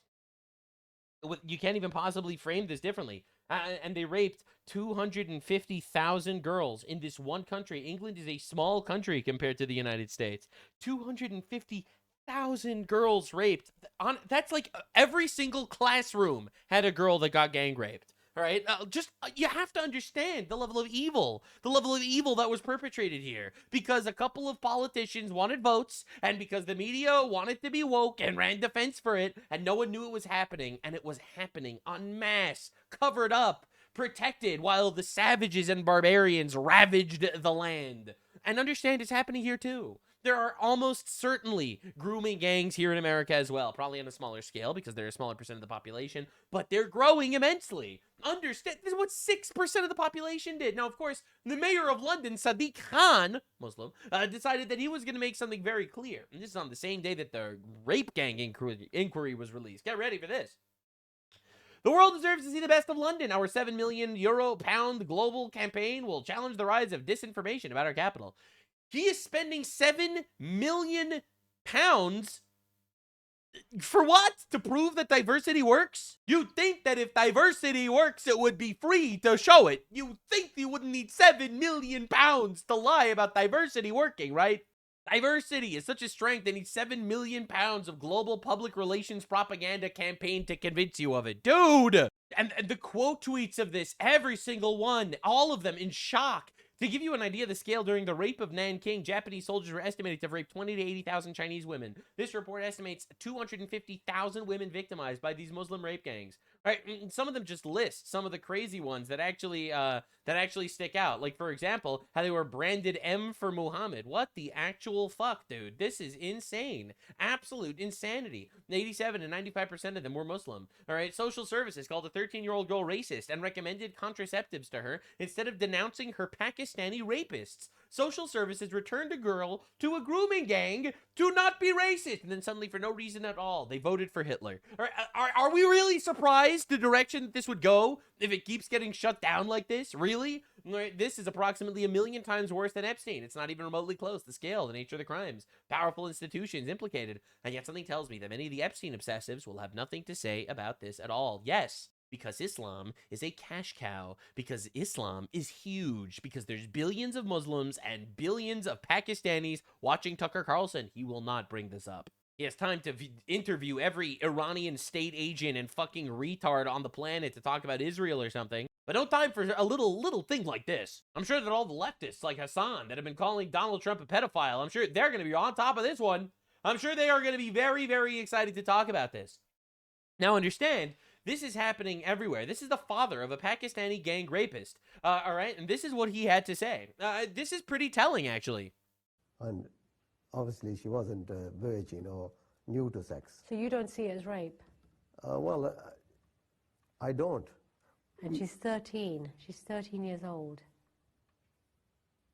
Well, yes, obviously, that's some responsibility lies for it. But as far as grooming is concerned, I think that the judge has gone over the board, the jury has gone over the board, the police has gone over the board, just because these lads were Asian. Yeah, and they didn't deport this guy, by the way. They just said it's a difference in culture. This dude's like, yeah, she was 13, but like, but like she consented, okay? But she consented. To which she probably didn't consent. And also, fuck you, you pedophile. What are we doing? Allegedly. Now, to understand how accepted it is in this culture that they're importing, the first Pakistani lord ever in England was a convicted grooming gang member. You can't make it up. He retains his title. Tony Blair made a Pakistani pedophile from Rotherham a baron. You can't even make this up. It's like I'm vomiting in my own mouth. Right? Reform have today said that they want the worst gang rape offenders to face whole life sentences. Weak. They must be put to death. Finally, someone's talking like this. Now, understand this is happening here too, obviously. An Islamist actually won the top Democrat ticket. Ruwa Rahman, born in Jordan, won the Democrat primary for Georgia's state senate. Just understand the way the conquest works. And of course, it's also important to humiliate retards. I think that's my God-given right, and we have to do it. So Owen Jones, as you can see from Owen Jones, he is a leftoid, socialist, anti-fascist, wah, wah, wah, wah, wah, he, him, yeah, okay. This whole narrative was pushed by the far right and then taken up by the mainstream media as fact. Single out one community for the horror of child exploitation has been exposed for what it is, racism. So in 2020, bro was talking about how it's racism that we're accusing Pakistanis for being a problem in society. Meanwhile, let me remind you, 87 to 95% of the grooming gangs are Pakistani Muslims. And bro's like, racism. Now understand, it's all of them. It's all of the left, especially the Islamic left, that defends this, turns a blind eye, makes believe it doesn't happen. Well, now we have all the evidence. All right, and so this is Cenk Uygur denying rape gangs exist. It's fine. 250,000 of your women are being raped by Muslim, but it's okay. Again, it's fine. An utterly ridiculous statement. Go to Birmingham, go to Manchester. Utterly ridiculous. All of it. Oh my God, ridiculous. Racism. Well, now we know it's true. As I've said repeatedly, the vast majority of sexual crime against women in the UK. Lord Malcolm Pearson in Parliament. Don Keith, the vast majority of sexual crime against women in my country is committed by white men. I don't understand per capita. Also, I include every instance of sexual harassment and catcalling as sexual crime. So yeah, at that point, you're right. Most of it is white men, you know, because 90+% of the country is white men. You've never heard of per capita. I have heard of per capita. It's disproportionately committed by Muslims against white Christian girls because it's a rape genocide. Right, let me bring Cenk in. Bro just comes in to say it's not true, you're making it up. All right, and they all do this, by the way. This is Mehdi Hassan saying it doesn't exist. We know that the very vast majority are actually British Pakistanis. So hold on. You're trying to deflect it into thinking it's somehow white men doing all this. Oh my God. So in Glasgow, there were white men. So 11 people abused 3 children, one of them in a nappy diaper. I'm not talking White about gang. Glasgow. You're not talking about that, nor is Elon Musk. In the West Midlands, in West Midlands. Bro finds like 3 instances of white guys being rapists and is like, oh my God, you're such a racist for exposing the Pakistanis. A decade of child He's a Pakistani Muslim, by the way. Sex crimes. 21 white people abused 7 children, all of them under the age of 12. Yeah, in Cornwall in 2010. These 3 aren't years the of sex scandal crimes. we're You're not gonna talking cut me off about, when I talk Mehdi. about sex Bro's going back 20 years to find 3 instances of white pedophiles to be like, yeah, actually, there's no problems. 6 men.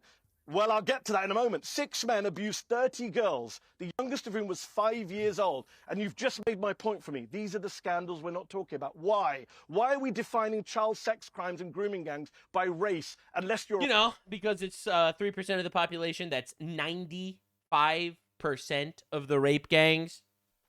Like, what are we even talking about? Racist or trying to make political hay out of this. I care about the victims of all crimes. I don't give a damn whether the perpetrator was brown, black, white, blue, or yellow. I think we should support the victims of those crimes. And if you're only obsessed with the perpetrators, as Elon Musk is, as Robert Jenner is, then you don't actually care about these girls. That's what Alexis J said. But this the week argument, on the as you BBC. know... That's right. You don't care about girls because you want Muslim rapists to die. The Care argument, about as the you know, victims. yeah, the argument, as you know, from those who do want a big further inquiry, is that actually it was a very specific section of the community, a very specific section of the Muslim community, and it was British Pakistani men who they believe were operating under some warped cultural thing, which they felt entitled them to behave this way.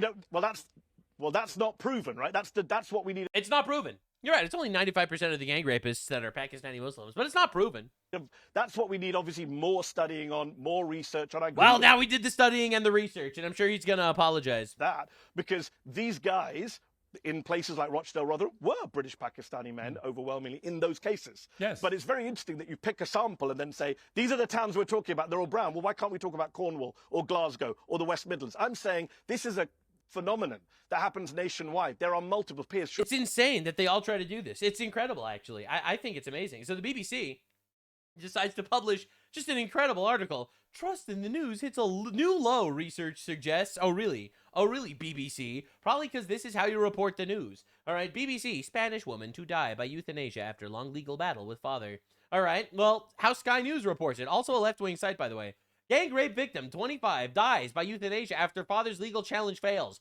That's a pretty different story, right? This is a 25-year-old girl that was gang raped and to the point that she wanted to kill herself because she couldn't survive, live with herself with the trauma. The father fought to keep her alive, but the state euthanized her anyway.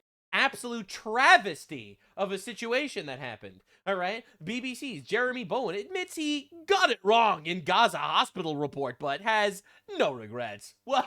Wow. Great. International editor says he doesn't feel particularly bad about his inaccuracies. Yeah, we made up the genocide, but I mean, to be fair, we did stick it to the Jews, so, you know, it was all worth it at the end. All right, bro, this is all of them. All right, so yes, no one treads the media. The media literally covered this up. It's insane. Now, understand, Sneeko, Muslim, he has decided to do like these short, like 1-minute podcasts with random people on the street. And this is him saying that there isn't a solution to this problem. You know, there are facts that are kind of hard to ignore in England, like over the last 10 years, rapes have gone up over 1,000%, which can't be ignored.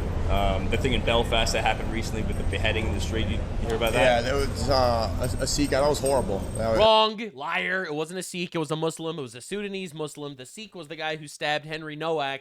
All right. Now, it wasn't a Sikh. It was a Muslim, but Sneeko loves running defense for terrorists. I saw they started burning down houses afterwards. Right. And there is two-tier policing over there. So, you know, if the police are called to a scene and you were white as opposed to I saw that he was stabbed and they didn't put him in the ambulance. Right. They handcuffed him when he was bleeding out. It was horrible. Right. Yeah. So what do you do about that? Like, I don't know what to do about that. Well, I know what to do.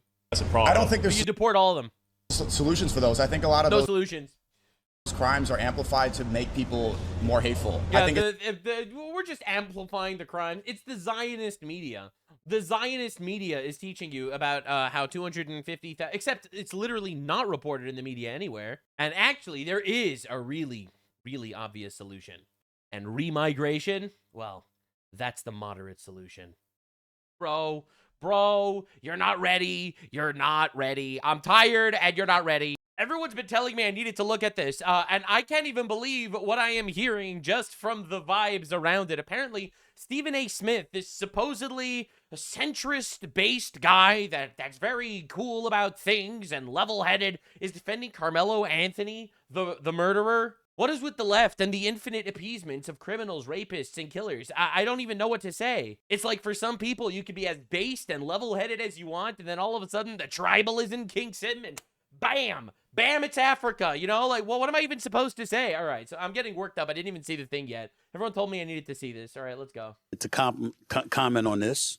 Stephen A. Smith took the left by surprise when he came out and made this statement. We're in a situation that you simply can't get around.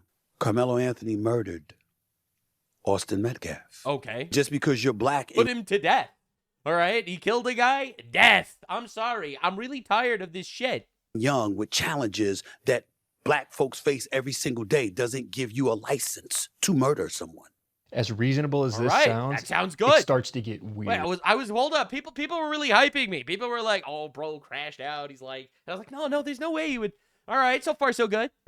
As he goes on, he believes 35 years is too much for anyone to get for murder. Which are you fucking serious? Why are they like this? Why are they like this? I don't understand. That doesn't make sense to me. Let me state for the record and get this out the way right now. I am not happy. Okay. That Carmelo Anthony got sentenced to 35 years. I'm not happy that Austin Metcalf was stabbed to death. What? Huh? Dude, it is impossible to make believe these are normal people. Again, how could you possibly think this is a normal guy? Yeah, I'm also unhappy he was given 35 years. They should have publicly executed him. Right, the moment he was given the guilty verdict, they should have taken him out back and executed him promptly. I think a swift decapitation would have sufficed, and then they could have figured shit out. All right, in my ideal society, all right, you get a actual court decided guilty on first-degree murder. You don't wait. You don't delay. Judge smacks the gavel on the table. You take the guy out back, and you put him out of his misery. The end, period. All right, now Carmelo Anthony's butthole is going to be a four-lane parkway, and I bet you he'll come out of jail in 35 years and hurt somebody else. What I'm saying is not just moral, it is logical, and it is also biblical. Someone that takes a man's life should have his life taken in return. God thought so. It is wild watching the moralizing. And again, I'm not trying to be rude here or racist or anything. It's only coming from black people. I don't understand. It's like the tribalism just kicks in. If this was a white guy stabbing a black guy in a racially motivated shit, that dude would be buried under the jail. All right. I don't even understand what's going on here. I've heard people and they would light our country on fire. In the legal space claim that he's not going to serve 35 years. By the time he gets out, he will be younger than I am right now. 18 jurors, about 6 minorities, none of whom happen to be black. I don't believe that. So, jury of your peers does not mean they have to be the same race as you. I love how this guy believes that it's murder. Stephen A. Smith started off by saying it's murder. He killed the guy. So why do you want a different jury? Literally, anyone that you would put on you want just, I mean, I know the answer, obviously. He wanted black people to be on the jury so they could lie, so that he can get off, so that the murderer could walk free. That's basically what he wanted. All right, let's understand exactly what he wants. He believes that if you put black people there, they will see with their super black person eyes, and all of a sudden, because of tribalist bullshit, they would be able to get him out. All right, now, again, I don't believe most black people would do that. I think the blacktivists would do that, but your average black guy wants this guy in jail forever. I refuse to believe it's basic sentiment among the black community that, yeah, actually killing white people should be legal. I think it's only like a small minority, like 30%. I'm kidding. I'm joking. That's being judged by a jury of your peers. Here's the reality, though. That's all I can say. Who fucking cares what color the people were on the jury? You agree it was murder. They agree it was murder. What, you wanted different people on the jury so that they could lie? Yes, that's exactly what he wanted. He wanted this murderer to get off. I would give He just can't really say it out loud because he knows how fucking retarded it sounds. anything. Bro just wants killing white people to be lesser of a crime than killing black people. You know, last time I said this, I had people really coming for me. People on Twitter were really upset with me for saying that. But I would like to hear another alternative. To be able to say something definitively in Carmelo Anthony's defense. Why? Why is that Why? a desire He's a murderer. that you have so deeply that you would give any... Because of tribalism. anything for? Why do you feel the obligation to come to the defense of one person over the other, which is what you are insinuating. And it's only going to get stranger. Anybody with an incident like this is going to want to hear from Representative Jasmine Crockett. Take a listen. I wouldn't. I don't want to hear from her. She's retarded. This wasn't someone who said, hey, let me stab you 5, 6, 7 times. And so when you're looking at the he only stabbed him once in the heart and killed him. So therefore... punishment range, there's a reason in Texas that it goes from 5 to 99 or life, because you are looking at how intentional, like how bad was this? He said, touch me and see what happens. And then he touched him and then he stabbed him in the heart. That is obviously premeditated first-degree murder. And you know who agrees with me? The whole jury. And juries are retarded. Notice she does not mention at all the fact that he stabbed someone. 35 years for a kid who had decided to go under a tent that was not his team's tent as it was raining. It was raining outside, and he went under the tent, and now he's in jail. Did anything happen in between? Maybe like a little stabbing a white guy in the heart? That kind of little, that kind of thing? Did that happen somewhere in between the whole wanted to get out of the rain and going to jail? She makes it sound like he was just trying to get out of the rain. The fact that there was little to no mercy seen or humanity seen. Why do we need mercy? Humanity would be executing this man, all right? Because human life is so valuable. It is so beautiful, precious, and important that a murderer needs to die because he took a life. And his life needs to be taken in return, all right? Since human life is important, we need to execute killers. When this black boy said that I was scared. He's a black boy. He said he was scared in court after he murdered a guy. Or he murders the guy, and then he's scared, so we should just let him off. What the actual fuck are we even talking about? Right, these are not serious people. I don't even understand how they exist in our political sphere. This doesn't sound like Western civilization to me. This is how she brings in race there. Why? Or the fact that honestly... Why? It's because she wants it to be legal to kill white people. Anybody else who did something with such a small object. Notice a little tiny object, a knife that he stabbed someone in the heart with and killed him. She just said he did something. She doesn't even say knife. She says object. All I know is that it wasn't considered unlawful carrying of a weapon because the blade... Oh, it was lawful carrying and then stabbing a guy in the heart. Was not long enough. A black kid did something, trying to get out of the rain. That's all I get from what she said. Everybody has a point. But then... No!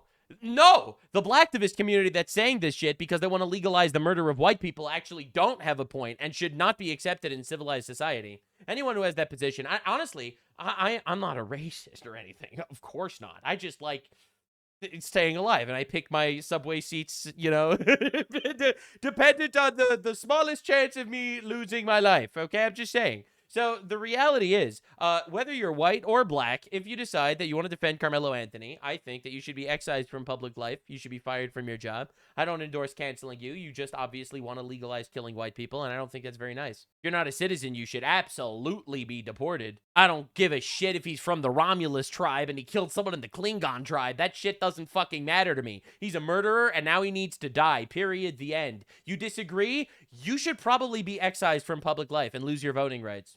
And Stephen A. Smith goes on to claim that, well, she does have a point here. The discussion we should be having is, are we supposed to be judged by a jury of our peers? No, the discussion we should be having is, why is this kid, as you call him, not executed? Right? Why is he still alive? Is he a black person on that jury? I don't care. Again, the reason why there was no black person on that jury was for two reasons. One, the lawyers struck them out. You get 3 strikes to strike out potential jurors, and the actual prosecutor struck out the 3 black people. Very, very intelligent of him, I must say, because it turns out tribalism does exist, and it doesn't matter if this kid is an obvious murderer, people will still run to defend him, all right? That's one. So based lawyer for kicking out the black people. Based racism, I have to say, it worked in his favor this time, as it often does. And also, it's because they are in a majority white district, so there weren't a lot of black people. So a jury of your peers is the people living around you, not people that come from the same tribe. All right, this shit's insane. Stephen A. Smith, you are only judged by your peers if they are black. Anyone who's not black, according to your logic, is not a peer. They said minorities. What kind of minorities? Asians? Native Americans? Hispanics? What? They literally said, like, it was one Mediterranean guy and it was a couple of Middle Eastern people. Like, they literally had the exact ethnic composition of the jury. See any black people on that jury? Based. Why take the chance? That's about it. You agree it's murder. Why are you complaining? Outside of that, Carmelo Anthony has no hat to hang on. So make no mistake, Okay, so he's a murderer and he should die. But anyway, I'm going to defend him. Still defending Carmelo Anthony here. Why wasn't this criminally negligent homicide as opposed to first-degree murder? Because he said, touch me and see what happens, clearly indicating premeditation, and then he murdered him after he got touched. All right, now, touching is not violence to the point that self-defense is warranted to murder somebody, so therefore it was murder, and he said, touch me and see what happens, implying premeditation. And you know who else thought so? The entire jury, who saw the evidence. So many times we look at certain situations and we ask ourselves, why do we continue to go through this? Because the system is against us. This ain't the— This is a murderer! Argument. This ain't the time to make that argument. And yet he goes on just a moment later to make that argument. The time to make the argument about the flagrant unfairness of the system, meaning the charges that were levied against him, there should have been a lot more noise. Then he goes on to say this. So when you see people out there and they're making a whole bunch of noise and they're going off as if the system has done some grave injustice, they're still talking about the guy that's alive with a 35, albeit with a 35-year sentence. He's just jumping back and forth between these two. Weird. It's like, on the one hand, he knows, based on his, being an American human being in politics, he's like, yeah, he's a murderer. He should fucking go to jail forever or die. Right? And then on the other side, he has that, I don't know, is he trying to appeal to the blacktivist community? Is he himself just tribalist in that regard, that he will defend someone for being black regardless of what they do? It's insane. It's actually wild. It suits him. Have you ever wondered how politicians... If you think about it just for a second, that is so fucked up. And we as a society are not nearly angry enough about the fact that there seems to be just a lot of people that want to legalize murdering whites. I don't know. It seems pretty fucked up to me. Son, that's never going to see his son again. Then he points at a young black conservative, looks at his response, and goes in on him. Jeffrey Mead, I think he's a conservative voice. I see him online sometimes. He had a response to all of that. I want you to listen to this. You need to be ashamed. You need to be ashamed. Because that's one of y'all that was in there. Notice what it was about. She said, you guys ought to be ashamed because that was one of y'all's that was in there. Meaning the black law enforcement officers ought to be ashamed because a black boy was just convicted of murder after he stabbed somebody through the heart and killed them. They're siding with Carmelo Anthony simply because he's black. That's right. We are seeing... Based. This guy's fucking awesome. Yeah. People remove their ability for critical thinking and reason and banding together by tribe based on race. You're the same race as me, therefore I'm going to blindly take your side, regardless of what the facts or logic indicate. It was about the fact that they're black, he's black. That means you should be on his side and you shouldn't be helping enforcing any laws around this place. He's right. This is why you see black people in many cases around the country losing their mind right now because they're automatically siding with Carmelo Anthony because he's black. That's a correct. This dude's awesome.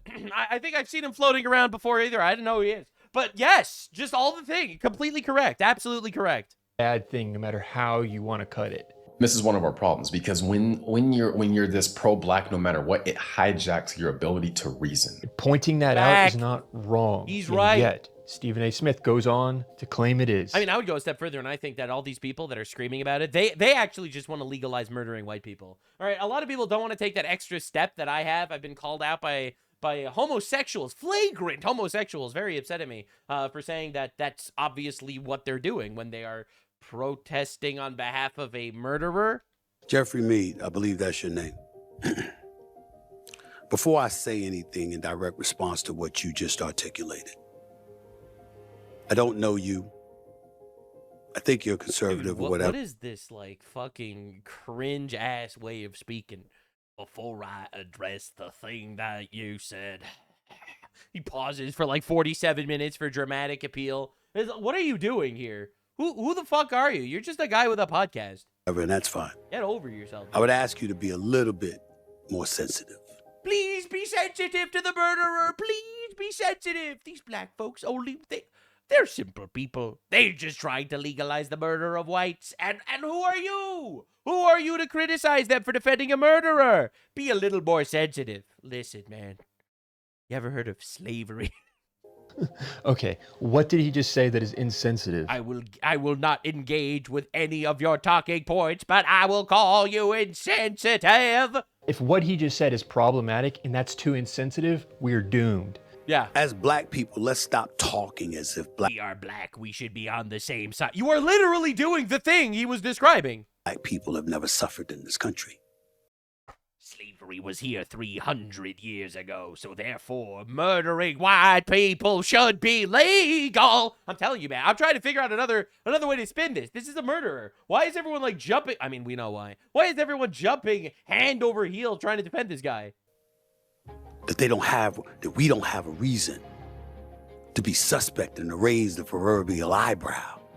Suspect? He murdered a guy. He murdered a guy in front of like 30 witnesses. He admitted it to the cops. There's footage of it happening. Well, what are we doing? And they suspected the black man. Yeah, he did it. He actually did it. All right, what are we doing here? This is not the time. All right, first of all, I think there's no systemic racism in this country anymore. Sure, some people are racist individually. If you know, obviously people saw the Irina Zarutska video. But on a systemic level, there is no systemic racism. It's not real. You don't have more black people arrested than white people compared to the amounts of crimes that are committed. All right. Ultimately, over-policing is not a real thing. In fact, it's not even a real word. How the fuck do you over-police? Over-policing is when you arrest 11 out of the 10 murderers? No. Over-policing just means you actually pay attention to who kills and who goes to jail. They over-police black neighborhoods. Who are they arresting? Are they arresting people for just standing there? They're not. Okay. It's literally lies on top of lies. You can raise the proverbial eyebrow all you want, but don't blind yourself to objective reasoning. You are not sensitive to Carmelo Anthony. In facts. This has nothing to do with that. See, one of the things that black conservatives are going to have to come to a realization about is that the manner in which you communicate and you present yourself and the arguments that you make sometimes emanate from your own victimhood. Why is what we just listened to categorized? Dude, stop with the victim shit. I don't understand. Just stop with the victim shit. Okay, listen, you want to hear a really funny statistic? Did you know that black people in the United States of America are the richest group of black people anywhere in any country on the planet? All right? But again, stop with the victim shit. We had a black president. God damn it. We had a black gay president, Barack Hussein Obama. Okay, the first gay black Muslim president. We already had one. All right, stop it. It's over. You're not victims of society. Shut the fuck up. Figure shit out. Get married. Have children. Don't go to jail. Stay at home. Get a job. Work hard, and things will go well. Oh, I had to steal makeup from the CVS because of victimhood and slavery. No. It's because you don't have a dad. And you were raised in a society to think that, well, I'm a victim. I could murder white people. So here you have this conservative black guy who seems based as fuck, who says, oh, actually, we have to stop this tribalism bullshit. This is a murderer. And you're like, you're only saying that from your own victimhood. As being a black conservative. That's just being rational. What does any of this have to do with black conservatives? Well, I'll explain. It's because black liberals are irrational. Just like all liberals are irrational. No, it's not a race thing. It's an ideology thing. If you're a liberal, you're not a rational person inherently. You inherently believe that patriarchy should be dismantled, which is, again, completely retarded, because the only way to dismantle a patriarchy is with a patriarchy. Because ultimately you need force, and force is monopolized by men. So therefore you need a patriarchy to dismantle a patriarchy. You get the paradox? Liberalism is an irrational position. Liberalism is why 250,000 British girls were raped by Pakistani Muslims. And the media shut up about it because of liberalism. All right, liberalism is cancer. At liberals or people with liberal or left-leaning thinking. So retards. You're saying retards. Because of the manner in which you're talked about as a conservative. I get it. I don't think you deserve it. So he's being rational as a result of his own subconscious victimhood. Yes. Okay. We know I've been called sellout, coon, all of this other stuff. The second I disagree with black folks, I get it.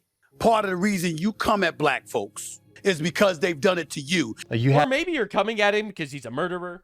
All right, listen, man, I don't come for Jeffrey Epstein because Jeffrey Epstein is Jewish and I have some sort of inherent victim complex or some shit. No, I do it because he was a monstrous pedophile. All right, that's why I come for Jeffrey Epstein. I don't see any Jewish activists going out there protesting for Jeffrey Epstein, okay? All right, because that guy was fucking horrible. He was a monster. All right, the sentiment, however, seems to be in, let's just say, small subsets of black society that Carmelo Anthony should not have gone to prison because murdering white people should actually be legal because of oppression or something.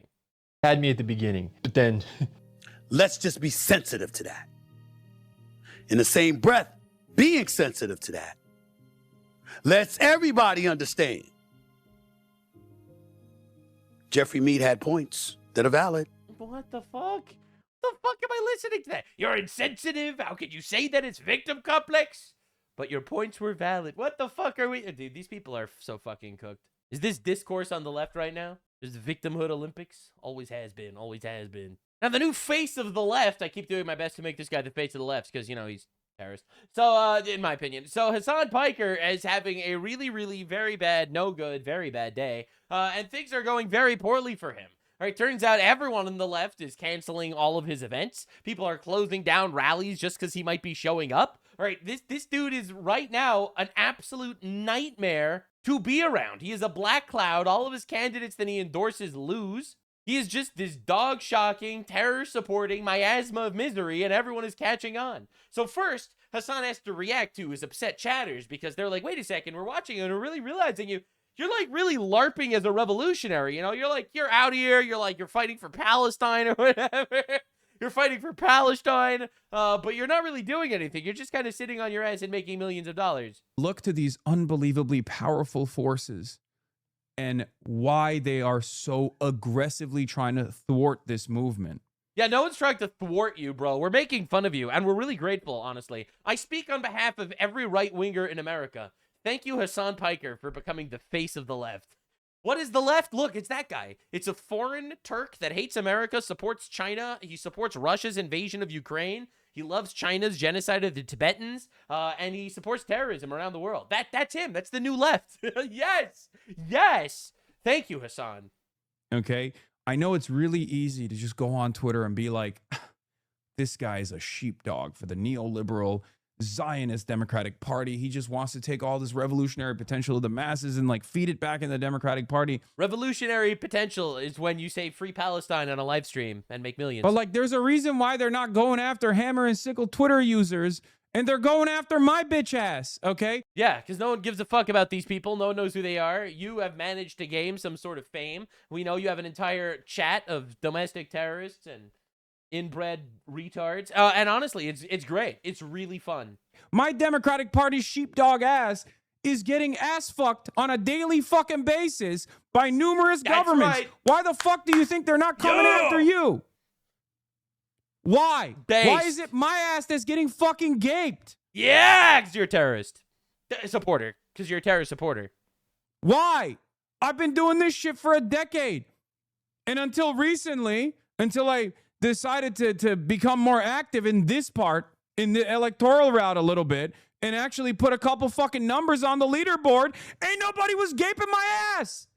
I'm happy to say that it all started when a blue cartoon on the internet decided to gape your ass every day.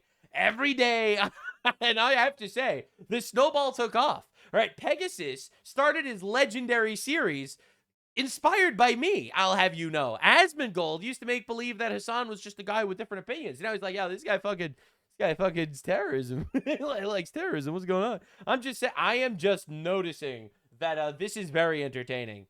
And now it's gaped. Gaped.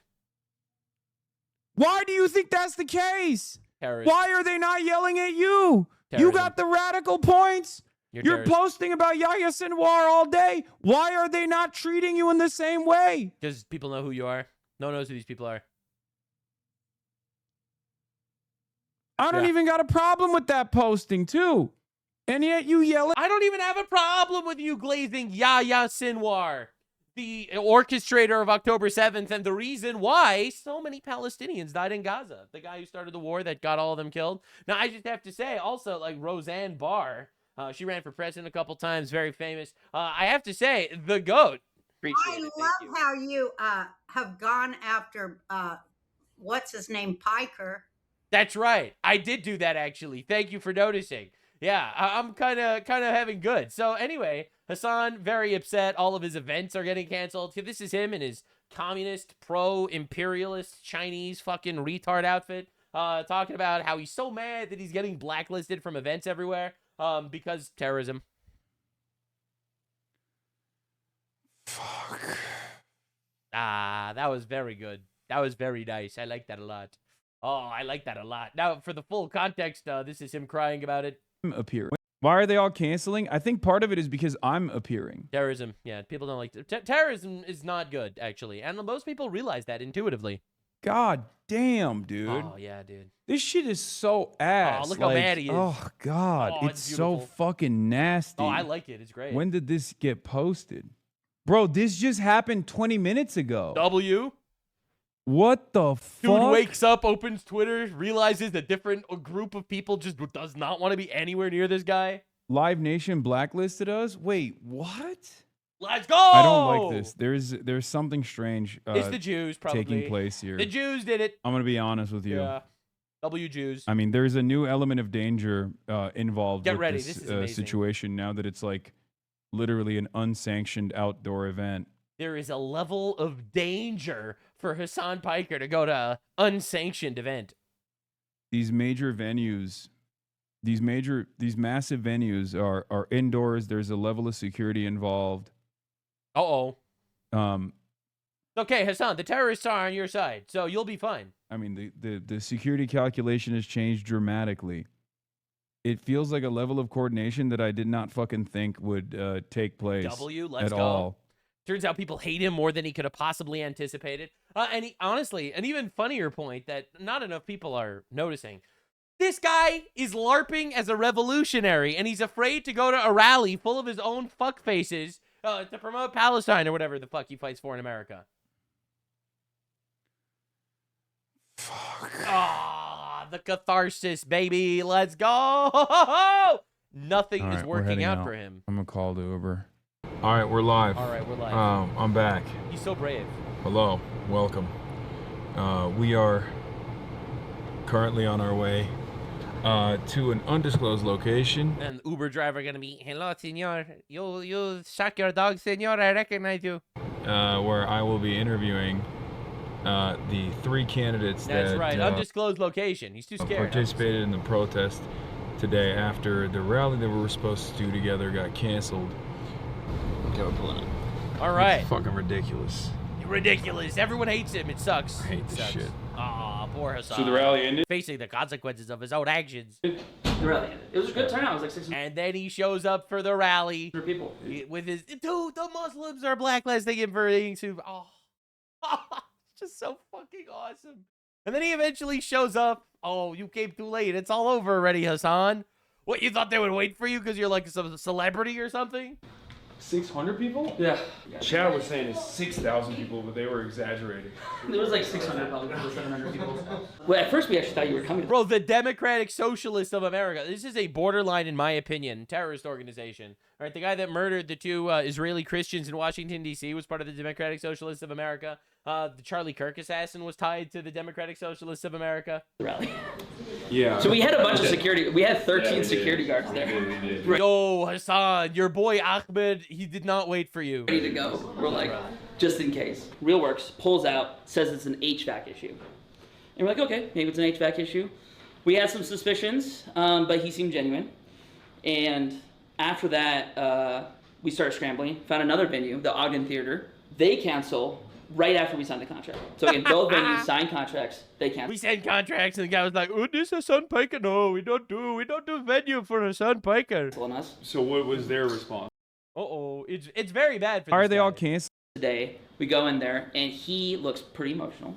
And he's like, I've been getting blown up my phone all morning from people who own this place and the people who own like the lots, the people who own malls around here, like high up in like corporations, saying you can't do this event here. And he was spooked He's like, people blew up my phone. I've never seen this before. I'm a small business. I can't do this. They're telling me. Bro, Ahmed, stop talking about people blowing up. It's a safety risk. And this is the craziest thing, is he's like, you didn't tell me it was a neo-Nazi rally. Absolute cinema, bro. They're calling Hassan a neo-Nazi.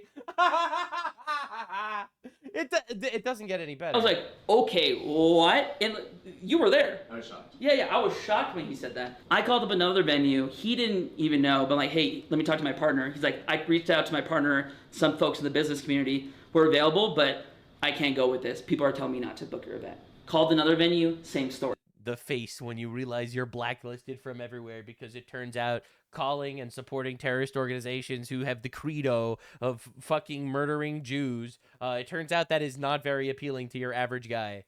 So there was something happening with venue owners. Oh no! That they were talking to each other. Oh shit! That Hassan has been blacklisted from every venue in Denver. Book this event. Brutal. The face I make when I'm blacklisted from every venue in Denver. So it keeps getting worse. So every time he goes on a show, he just sounds even more retarded. If I didn't care about this country, I would just leave. I'd go live somewhere else. Leave. You literally hate this country. Right? But I want to. He is a subversive agent. Understand what his purpose is. Want to fix it. And I want to fix this country. You are literally a Turk. Okay, you are literally a Turk. All right, to quote Karl Marx, your hero, the Turkish working class will never amount to anything. I didn't say it. Karl Marx said it. Fix it because I know that America has tremendous promise, tremendous potential. I want to subvert America from within and turn it into the epicenter of gay. But unfortunately, my citizenship and my existence is seen as conditional. And the number one argument that is advanced against me, sometimes by the likes of Randy Fine, sitting U.S. congressperson, is that I must be denaturalized and deported because I'm not a real American citizen. No, it's because you support terrorist organizations. Duh. And because you were born in America illegally and birthright citizenship's a scam. Yeah. Yes, he's right. You should get deported. I'm a fake American citizen. True, yeah. And that's a really interesting concept because... Oh, let's go. Everyone is a fake American citizen at the end of the day. None of them... Like, everyone came here at a certain point, unless you're literally indigenous, unless you're Native American. Yeah, the Native Americans are the Christian Europeans that founded the country. I don't know if you understand, but that is how countries work. You ever heard of a nation state? All right, before the United States of America, this was wilderness and jungle. The Native Americans are the founders of America. And I love how this guy is like, Palestine is for the Palestinians. Literally not the indigenous people of the region of Palestine. Palestine is for the Palestinians, but America is not for the Americans. It's honestly incredible watching how every single one of these like far leftists, they all support ethno-nationalism, but only for Muslims. Have you noticed? Have you noticed how that works? Isn't that funny? It's like, yeah, we can colonize England, but England can't colonize us. It's every single one of these guys. Now, anyway, it keeps getting better. His audience is fucking killing him. The venues are canceling him. With the lives and livelihoods of Palestinians. That to me, didn't bro shock his dog? I shocked your mother's pussy last night with my penis. She was like, oh my God, I can't believe it. I've never come so hard in my life. Very nice. Anyway, that's Hassan Piker, ladies and gentlemen. Very nice. So this guy's been seeing a lot of the right-wing guys turning on Sam Hyde. I mean, I didn't notice that, but okay. I wonder what did it? Was it the men should never feel happy video, or did something happen? And Hassan responds, he cried after Charlie Kirk died. Only time that loser has ever been funny. And it was when he was trying to be serious. So it's... What a loser for laughing when a good man was assassinated in a viral video. Like, what are we even talking about? Now understand. You think it's fucking funny, dude? Hassanabi loses it after a fan mentions Sam Hyde at TwitchCon. Right? So mentioning Sam Hyde to Hassan Piker will make him cry. But Sam Hyde crying when Charlie Kirk gets assassinated makes him a pussy and a coward. Now, understand. Hassan Piker is out here crying about the fact that he was canceled from all these venues. And quote, he literally says, this kind of disruption does not happen to right-wingers, regardless of the amount of pushback they receive from actual student groups and actual protesters and actual organizers.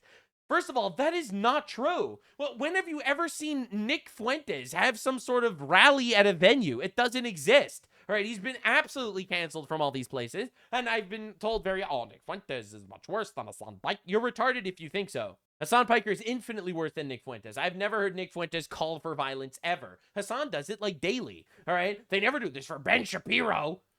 Ben Shapiro, for all of his faults, is a decent guy that doesn't endorse violence. He doesn't call for terrorism. He's a dude that's married with a bunch of kids, happily as far as anyone knows. Zero drama that happened in his personal life. He didn't go to fucking brothels in Germany where he allegedly had sex with children. He didn't support multiple Islamic terror organizations, etc. And then they mentioned, and Charlie Kirk, right? He also wasn't banned from events and only goes one direction. This is absolutely abominable. You're right. Charlie Kirk wasn't canceled from speaking at venues. He was assassinated. Charlie Kirk was canceled from life, you retard. All right? Like, so this guy, why does Charlie Kirk able to speak at events, but I get canceled at events? Because Charlie Kirk was canceled from life. All right? That is a lot worse than not being able to talk at events in Denver because people think you're a neo-Nazi. All right?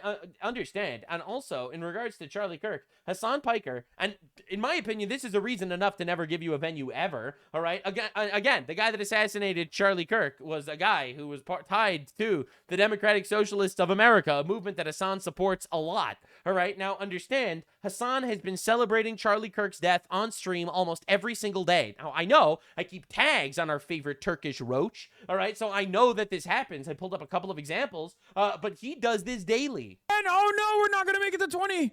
It's 9 seconds remaining. We are not going to make it to 20. Michael Fusco hard. Oh my God, he put it at 100.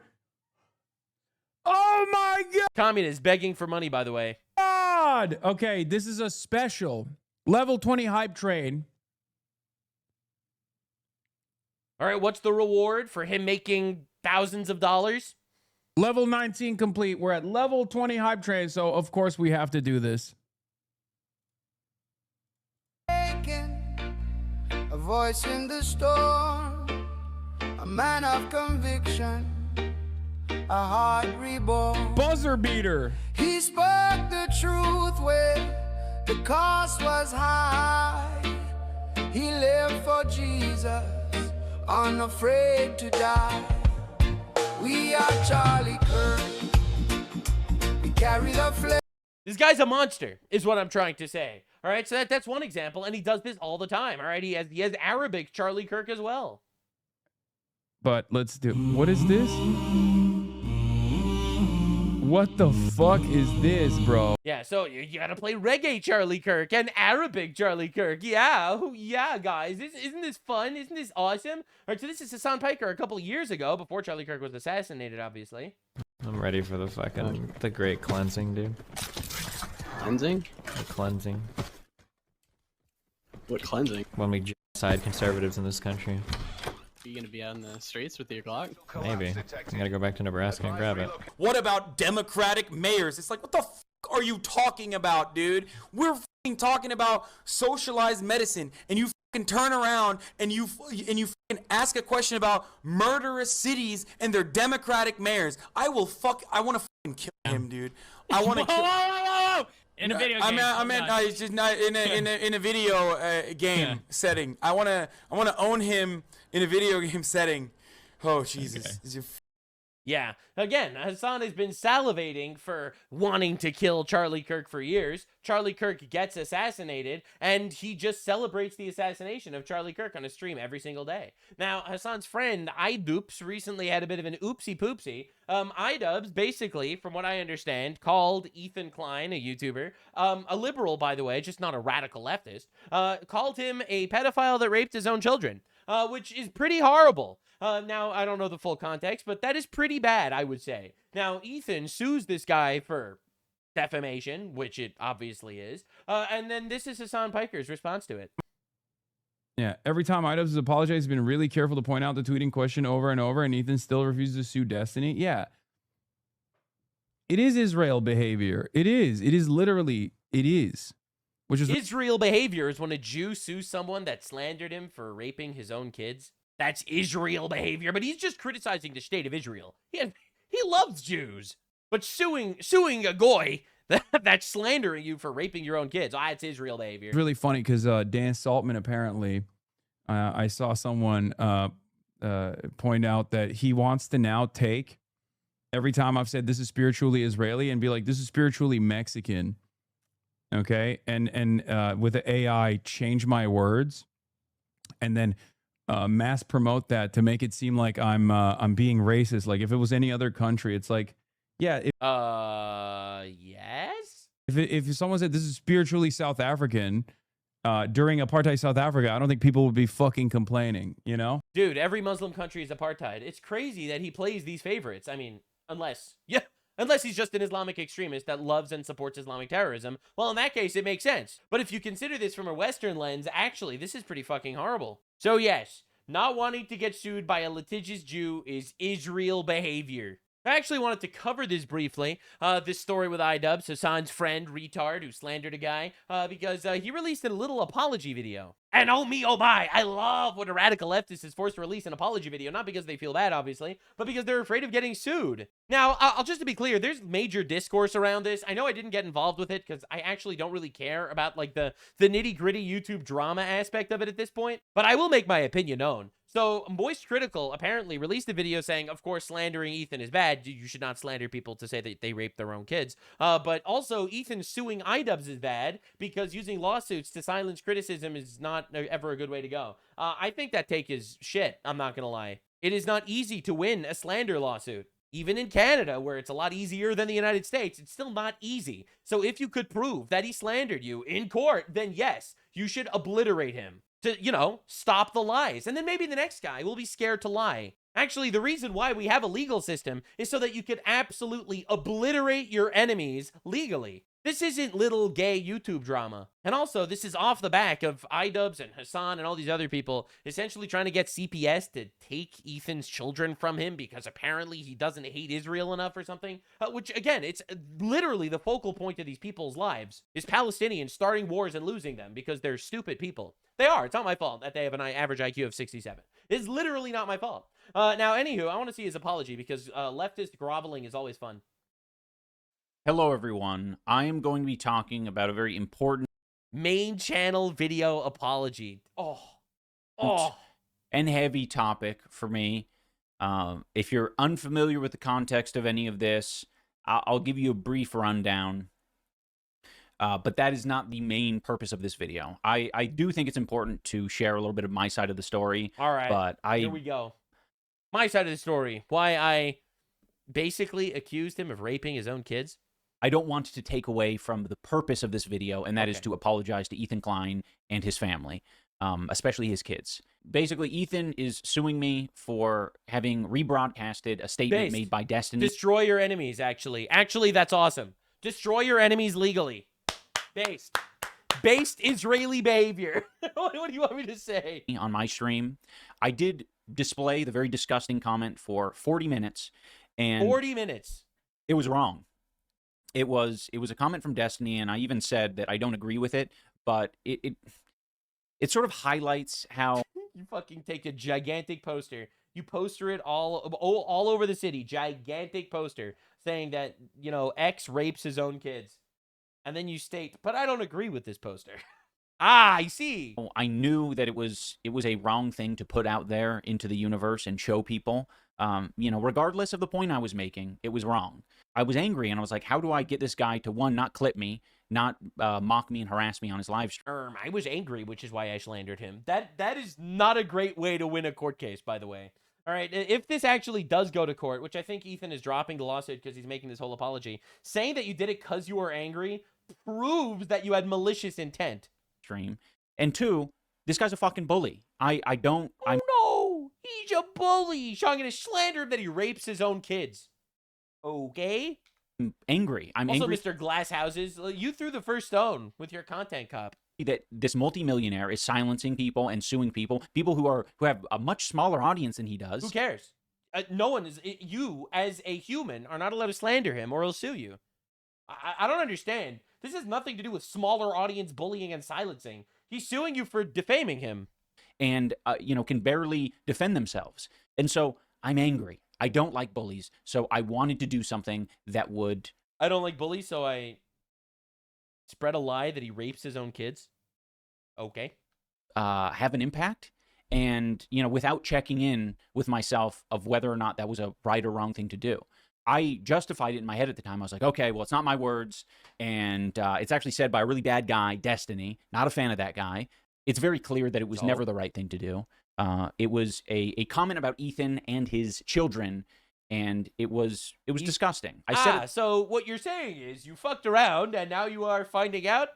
Man, I'll take another one of those. The time in the stream that I don't agree with it, but still sharing it and broadcasting it to people for 40 minutes. 40 minutes. That was an irresponsible and reckless thing to do, especially for That's pretty parents. horrible. Like there are many parents with kids out there who do not want to see that shit, and it's painful. And I'm sure it was extremely painful for Ethan and Hila to read that shit and have it pop up again. Also, let's not forget that this guy had a personal friendship with Ethan for years. He showed up at his house many times. He knows their family personally, and he still decided to spread that shit. And again and again. And just because it's coming from a piece of shit guy, and I'm showing it to people, like, look what this piece of shit said.